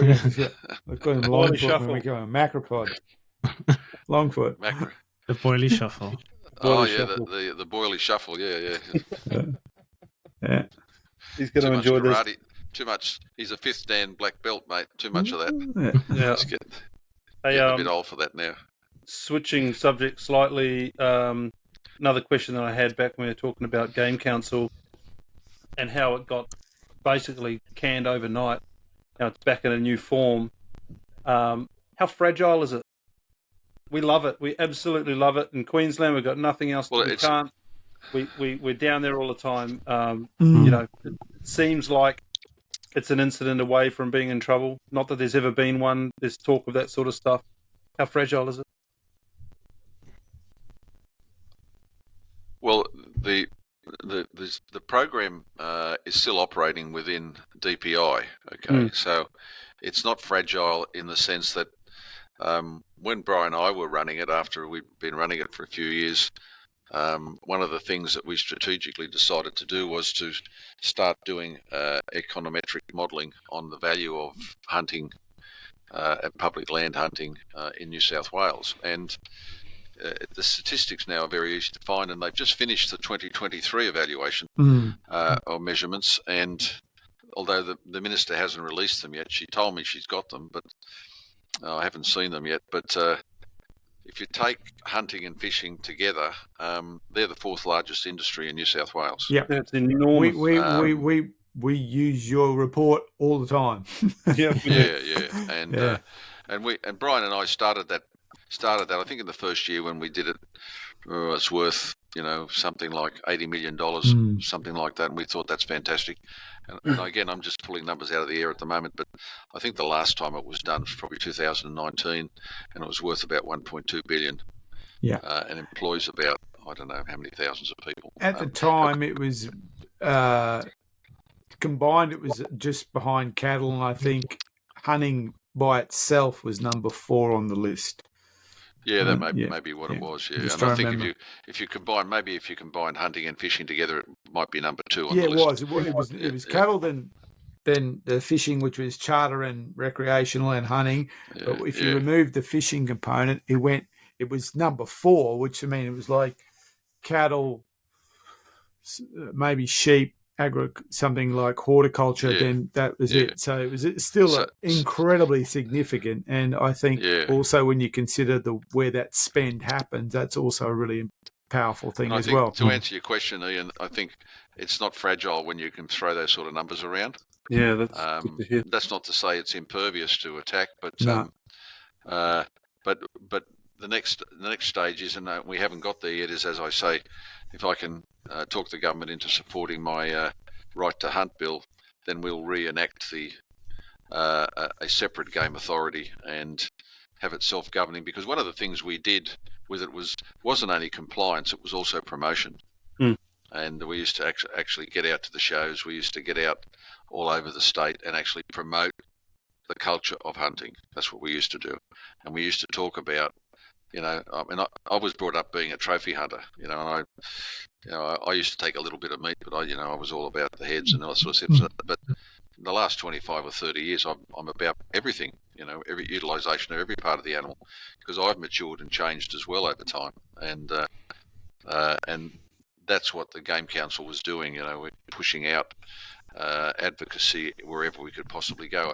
I can tell you, I turned up in would have been in about 2011, I think it was, or 2010, towards the end of the last government and the government before that. And I was at a New South Wales local government conference out at Rose Hill, and the CEO and the mayor of the town of Tumbarumba down south actually sidled up to me and said, said their names, and they said, oh, we know who you are. You're the chairman of the Game Council. And I said, yeah, for my sins I am, yeah. Anyway, they said, look, what can you do to get us more hunters in our area? We want more hunters coming through town. And I nearly, I took it. Oh goodness me, I didn't. It sort of took me aback. But that's the sort of attitude that now, having been at it for so long, there's no one that hasn't heard one way or the other, and not everyone's going to like you. I mean, that's the case. But I was very surprised and very impressed by the fact that they had really did appreciate the contribution of people who want to hunt and fish to a lesser degree, but certainly hunt, because it was so new at that time. It was only about 5 or 6 years old. I had myself at that time hunted. We had a lot of the state forests around Tumbarumba declared, and they were well aware of the hunters coming through town, buying food, buying fuel, staying in B&Bs, all those things. They really did appreciate it. And in fact, it's an aside, but when the Baird government forcibly merged Tumbarumba and Tumut together, the Tumbarumba protesters actually wore blaze orange. That was their colour. In recognition of what the shooters walking around town in blaze orange were wearing. That's another silly thing. Wherever you go, make sure you're wearing your camo. They have to recognise who you are and what you're doing. Yeah. I experienced that firsthand back in 2018. We'd went on a 10-day road trip hunt in New South Wales, and we pulled into Narrabri. And at the time, you still had to get the printed maps. So we were able to cancel, or we were able to close out our harvest return for the forest we'd been hunting and get new access for Pilliga, but we didn't have any maps, so we had to find a printer. And I think we've been on the road for about 6 or 7. No, actually less than that, probably 4 or 5 days, because we spent a goodly chunk in. We spent a good time in the Pilliga. We were going to meet another group of hunters there, and we were just literally looking on our phones trying to find a printer in Narrabri, and we found a printer, and what we didn't realise, it was the newspaper. So we went to the Narrabri newspaper and said, hey, we need to get this stuff printed. And we had them on a memory stick. And they went, okay. And they said, what are you doing? We said, we're printing maps for the Pilliga State Forest so we can go hunting. And they go, what are you doing? And Tim was there, and the woman said, Tim was talking, I was outside or something like that. I don't know what I was doing. But he said, hey, come in here. And she'd run off. And she said, the editor wants to see you. So we went up and we set up and we sat down with the newspaper editor, and we told him what we were doing. And he said, I need you to do something for me. And go, we said, mate, we're just here to get some food so we can go hunting. He said, no, you got to hang around. So he called the local tourist bureau down there on the river. And then we had this impromptu photo shoot down at the tourist bureau where we were. But it was bad because we were like been in the scrub for a few of days. We did not present a very pretty picture of what it was all about. But yeah, they just said, come on down. We need to tell people what you're doing. So there was that. Even that was in 2018, and there was a real appetite to actually say, hey, people coming to our town is good. Yeah. That whole program, that whole scheme that we set up, has just changed the exposure, changed the very nature of hunting and access, and the whole message has changed now, I think, and that's good. And I'm not saying that I take credit for it or anyone. It's just a matter of making sure that we do it again as a self-governing organisation, because it gives us more structure. That's why we went for a game council, if you like, because we were self-governing and we could do what we wanted. And part of what we wanted to do was not just set the program up, but we wanted to get out there and promote it. At one stage, we had nearly 22,000 licenses on issue, and that was pretty damn good. And I had a monthly reporting structure, and we used to get the financials and memberships, and you name it. And we pushed, and we got the ducks taken off national parks. That was another thing we did. Even though ducks effectively are managed as a pest in New South Wales on crops, the reality is that duck shooting now is better than it's ever been, because there's no seasons at all. And in fact, our hunting club usually once a year in December goes down and shoots on the rice down in the Riverina. Although we haven't been for the last few years, because last time we went, we did 2 years in a row, which was too damn wet, and the ducks just weren't turning up. They could go anywhere and eat anything, so they weren't particularly interested in the places where we put our decoys out, because that was another thing. When national parks were running it, you weren't allowed to use decoys. It was our job to go out there and shoot at flying ducks flying, God knows where, to scare them away.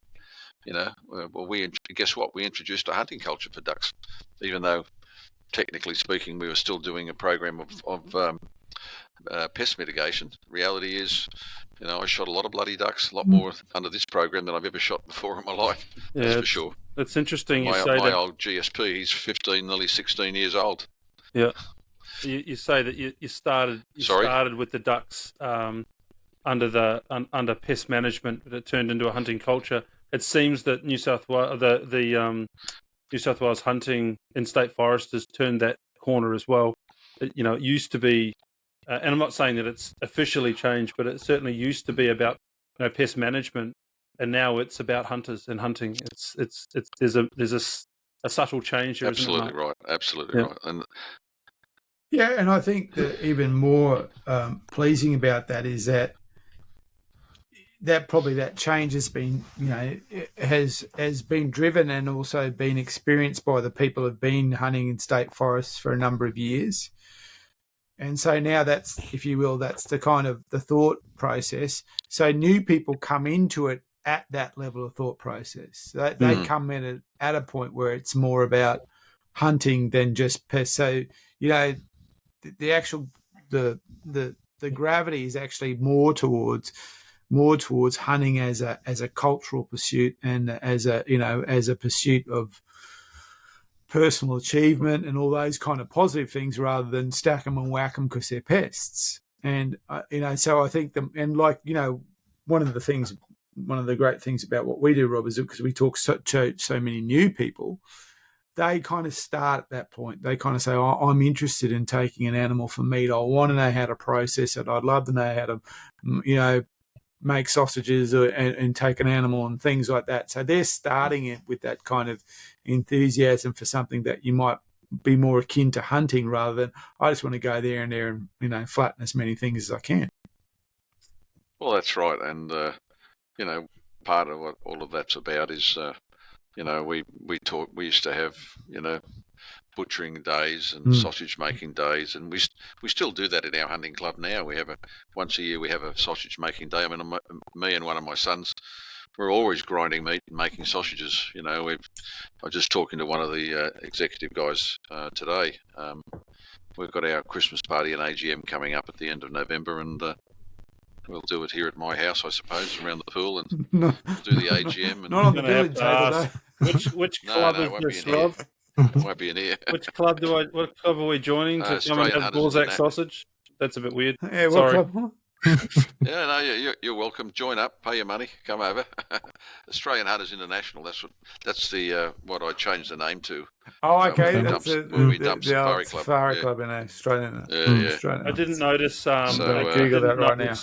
The mention to that or the Safari Club in your Wikipedia profile. We'll have to get that updated. There we go. Oh, is it? Yeah, I don't know who writes that. It's all lies. Oh, it's a lion too. There we go. Yeah. It's the snarling lion. That's it. That's our version of "Don't tread on us." we bite back. Nice. Someone with a big red. There we go. Nice. That's probably my son.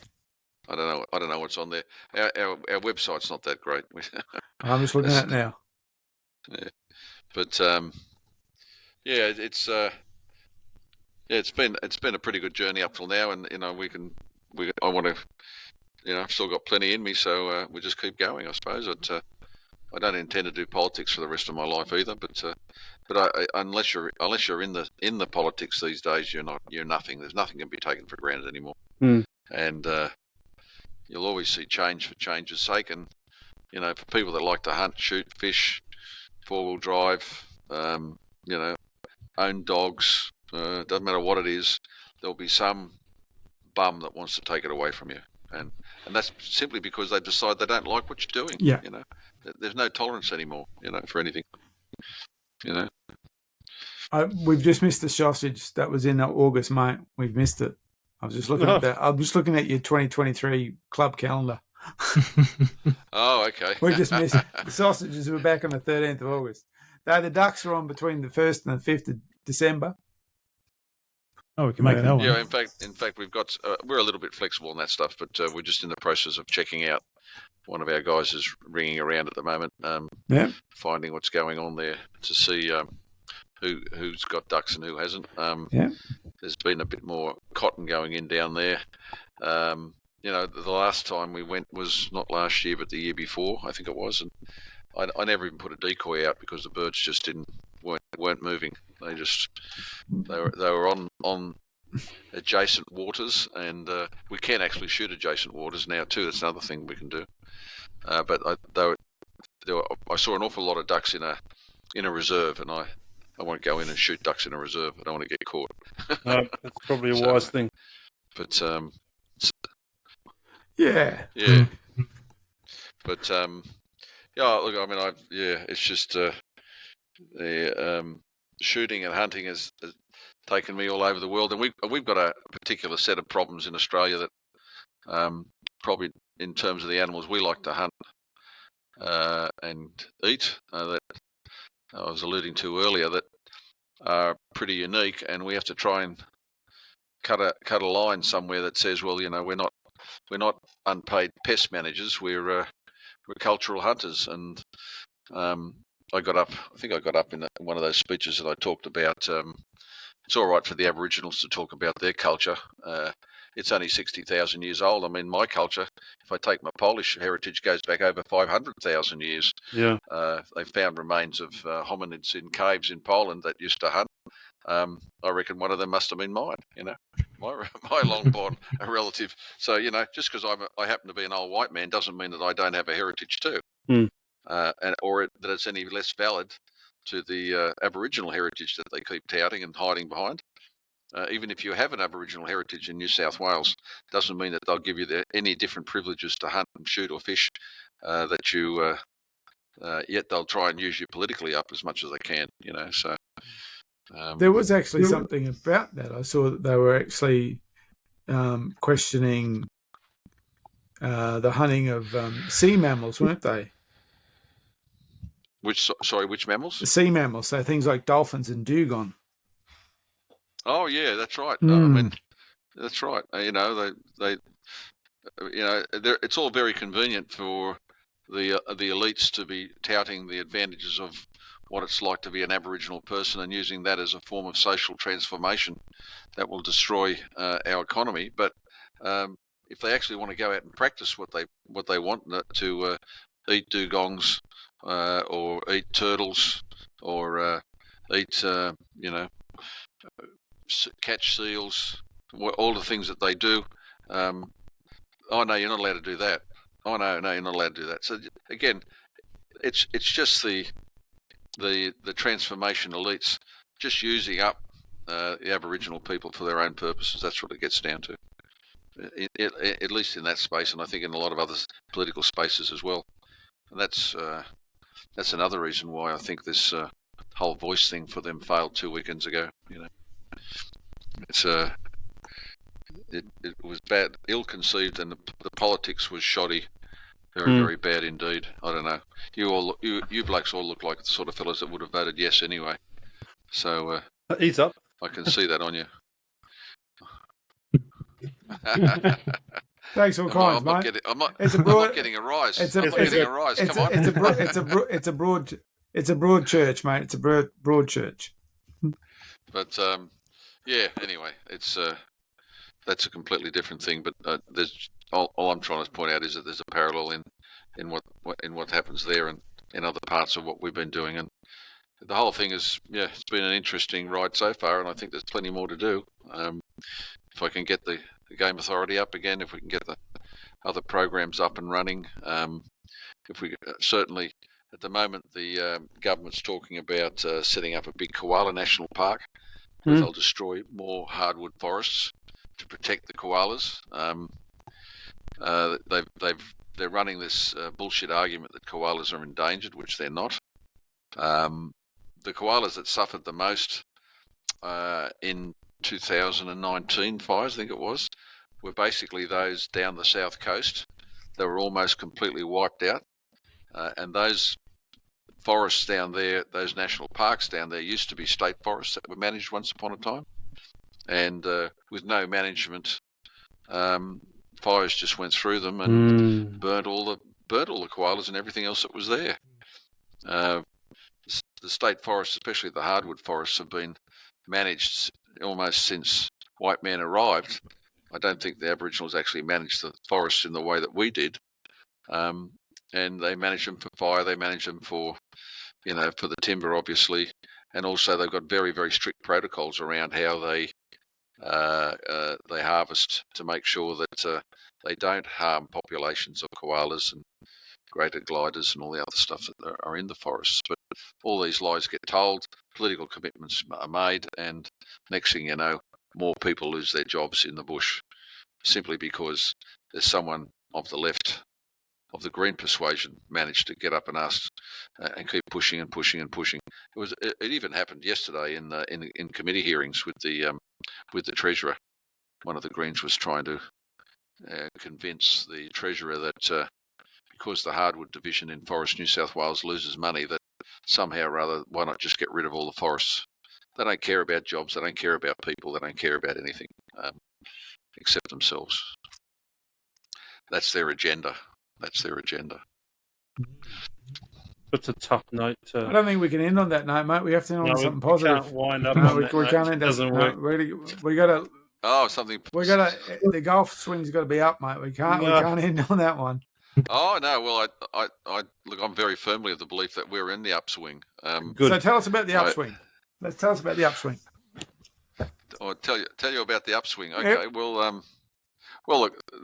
We are talking to the government about, as I said, a new game authority, a fishing authority, which was also a election commitment. that we want to take the management of the fishing funds and the fishing itself away from fisheries, and actually have a separate authority to run it for the benefit of fishers directly and have it managed. The same with the hunting again. That'd be a very powerful group, wouldn't it? Yeah. Shame it can't be national. They gave us a commitment during the campaign that they would do it. Well, Oh, look at you all grown. I 100% agree with you. You just need to teach some of your Queensland counterparts to, to do the same work. And anyway, sorry, carrying on the upswing. Let's carry on the upswing. Mate, upswing.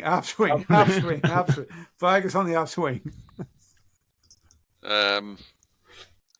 Well, the upswing for us is that we might get someone elected in WA again. That's up for us. What else is there? I think you've given us a lot of upswing. I don't think we need you to get it to rehash it. I think the perspective that you've put on this over the last couple of hours has been awesome. I mean, really made me think about things in a different way. The doom and gloom that comes in our direction as the individual punter. Look, at every day seems like a battle that someone else is fighting on your behalf, and hopefully you lend your voice, your dollar, and your help. But I think it sounds better than that to me now. I think the upswing is that I think most shooters and hunters, especially the young ones coming through, they haven't experienced the problems that I suppose I experienced going through it. And if you're a bit older than you would still do, but they are very culturally accepting of what's there now. They're working and hunting and fishing and doing all the things they do. And as long as they realise that it's within a framework that we all got to be part of, and I think that's increasingly becoming more recognised, then I think that's the upswing. The more and more people we can introduce, the more and more young people we can bring into it, and not just our direct relatives, but anybody that even shows a slight interest in it. Mentor them, bring them along. Our club has got probably 460 members. The majority of them don't turn up to meetings, but that doesn't matter. They are there and they put their money where their mouth is, and we use the resources of the club to not just support the politics, but also do all the activities that we think we need to do to keep the thing going. I can see plenty of opportunity into the future. A large part of it is just being there for the long run. I think that's really what it's all about. And if you're a flash in the pan, in and out, gone and forgotten, or if you think you're going to run under the radar, it's not going to work anymore because technology will beat you. You've got to be upfront, tell people who you are, explain why you're doing it, and 9 people out of 10 will respect you for it. I think that's certainly what I've found in the last 20 odd years in doing what I've been doing anyway. And it is a bit of an argument that gets a bit difficult sometimes, because a lot of the media just don't want to accept what we're doing. It's if we've been politically successful, then they will ignore you. But the big difference this time round is, or now, certainly in the last 10 or 12 years, has been the invention of social media. When John Tingle got elected, there was no such thing, and you could do. I remember we did 64 media releases in the 2011 campaign, and I think we had 2 published. Now it's the local media here in Sydney won't by and large don't touch us because we've been seen to be too politically effective. But we also release everything to the bush, and you talking about what you've seen on our Facebook pages and that sort of stuff tells us that people are watching, and we know they're watching. Oh yeah. And, so we've got a voice now that we've never had before, and I think we've got to exploit that as best we can. And I'm certainly no expert at it, even though I've come to computers and computer systems and all that sort of stuff as an adult, mostly through business. But the younger people really just live and breathe this stuff, and we have to feed that as well, and let them know that they can actually go to the next stage of it, and then they can look at what's happening through the social media, but then actually go out and do it. So, for example, I think there's a group on Facebook called the State Forest Hunters or something like that. And every time I turn my feed on, there's some fellow up there with asking a question about what is this? What is this piece of dung? What is this track? What is this animal? Et cetera, et cetera. And that just makes me so happy to see that, because the medium is working and the availability's there. All they got to do is put the one-on-one together, and they get the two, and off they go. It's like you said, you're doing a road trip around New South Wales, going from one state forest to another. I could tell you stories about how we strung that whole system together too, but maybe that's a story for another day. Sounds like a good return topic. Boyley can tell you, because I browbeat. Yeah, for sure. No, I browbeat him into doing it. Yeah. Well, it's certainly what we've found. Council, We've put this podcast together to help people find hunting, get hunting, understand the processes, whether you're from Queensland or New South Wales or anywhere else in the country. People are asking where to go, how to go, what gear to use, the right processes, what to do, what not to do. Here's some videos, here's some how-to. And social media, for all of its pitfalls, is also a great way to connect people and get a groundswell of numbers. So it is. We're seeing new hunters every day, and we think it's fantastic off the back of the hard work you guys have done. So it's unreal. Have you guys seen any of the work that Robbie Kroger's done in Blood Origins? Yep. Yep. Yeah. He was in Sydney a couple of months ago and came into Parliament House to see me, and I had lunch with him and had a bit of a yarn, and I did a podcast with him too last year sometime. Oh, good. But he's got a fantastic little program going. I mean, I think he's living in Mississippi now, but he's doing an awful lot of good work, telling the story and pushing it out there, in all sorts of parts of the world. So you blokes are doing fantastic work too. So keep it up, get it out there, and more power to you. That's what I say. Good on you. Now that's a good place to end. That's a and good keep hunting. That's it. Keep hunting. Keep hunting. Keep hunting and shooting. That's it. Keep hunting. Stay fit. Stay fit. Keep hunting, keep shooting, keep spending money on four-wheel drives. Buying new rifles. Yeah, buying new rifles. Stocking up on ammo. Before you finish, what's your favourite calibers? What do you do? The whole podcast Where do you on start? He says, where do you start? Where do you start? this. My favourite caliber is the one That's I've got right. in my hand. Oh, at you the time. could do exactly right. Yeah. Nah. I see some thermal stuff up there behind Jono. Yeah, got some thermal stuff. Yeah. You got the Burris, I've got a couple of those Yeah, I think XP50s and all that sort of stuff. we've got a couple of the new BRX straight pull rifles from Beretta. We've been lucky enough to use one's in 308, one's in 3006. Mark's got the 308. So the straight pull's been quite an interesting change. Good for Mark. He's a lefty. He can just swap the bolt over, or not the bolt, but the bolt handle over, and away it goes. We've been using those with the Steiner Predator 8s, but also the aim points up in the Territory. Oh, yeah. So they've been great quick action rifles on the Buffalo. But then we're also lucky enough to be using some of the new tech, like the Eliminators, the Eliminator 5, so the auto ranging technical scopes and things like that. So we've got a good partnership with Beretta, and they lend us quite a bit of stuff to trial and use and give feedback on and just promote, I guess, to show people what options that they can have in various different types of hunting. So, yeah, it's been quite an experience for us and one we thoroughly enjoy. So to get back to your question, I'd have to say the 3006 for me. Currently.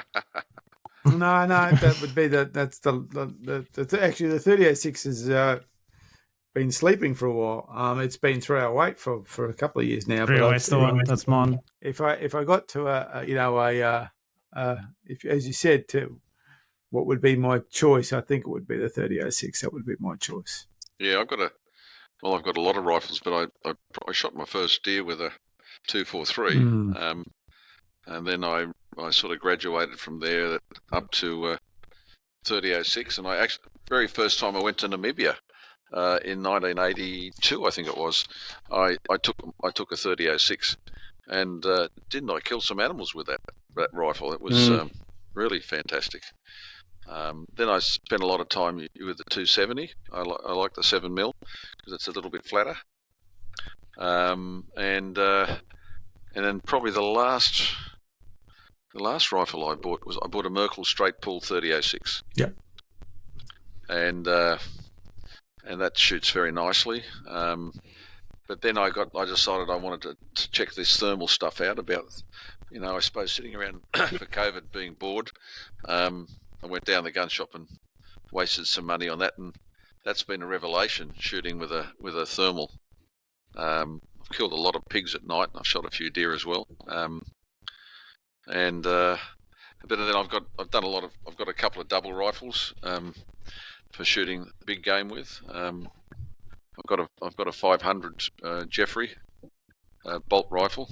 I don't shoot that much anymore because I've had both my shoulders reconstructed. Well, no wonder. You looked around the room recently. I've got yeah, well, and then I've got a Merkel. Sorry, not a Merkel. I've got a Heim double rifle which I've shot a few elephants with. I've got a Holland & Holland as well, and I've got the 500. Oh, the 338 Win Mag has been a real favourite of mine over the years. I've shot a lot of animals with that. I shot my bears, caribous, moose with the 338. Excellent calibre for big game, thin skin stuff in North America. Yeah, so there's an awful lot of stuff there that over the years, you get the opportunity to use.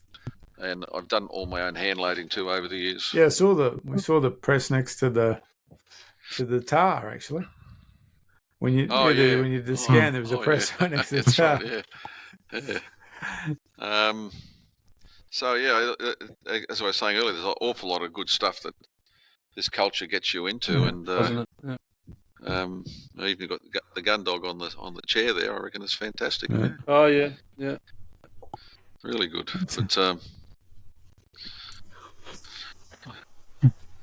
But for me, I'd like to try the Swede. I'd like to try and get a rifle and lefty in Swede in the 6.5 Swede. 6.5. Yeah, the Swede. I'd like that might be my my retirement gun. You never retire. Never retire. Never say sorry. Never retire. Never explain. Just get on with it. Okay. It's good to hear. All right, well, we'll wrap it up. I'm just going to again say thank you. I think it's been really insightful. You take what potentially is a dry subject to make it really interesting. So, thank you for coming on. A very positive outlook on I guess my perspective and a whole bunch of other people's perspective when they listen to this. So, thanks very much. There's seems like a whole bunch of other topics we can cover on a rerun of this sometime in the future if you'll come back to us.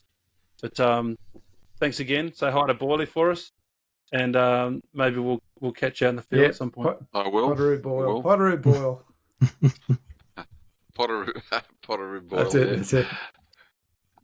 Long-footed Pottery. That's what it is. Short. He's short knee, long-footed.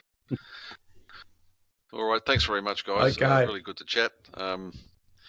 The time has completely disappeared. I just can't believe it's been 2.25 hours. But anyway, it just shows what happens when you're talking about things you like to talk about. That's right. With people you like to talk to. So thank you very much for having me on, and happy to come back if you want to listen to me again. Anytime. That's great. We appreciate your time too, mate. Very much so. Yep. Thanks. All the best. Okay then.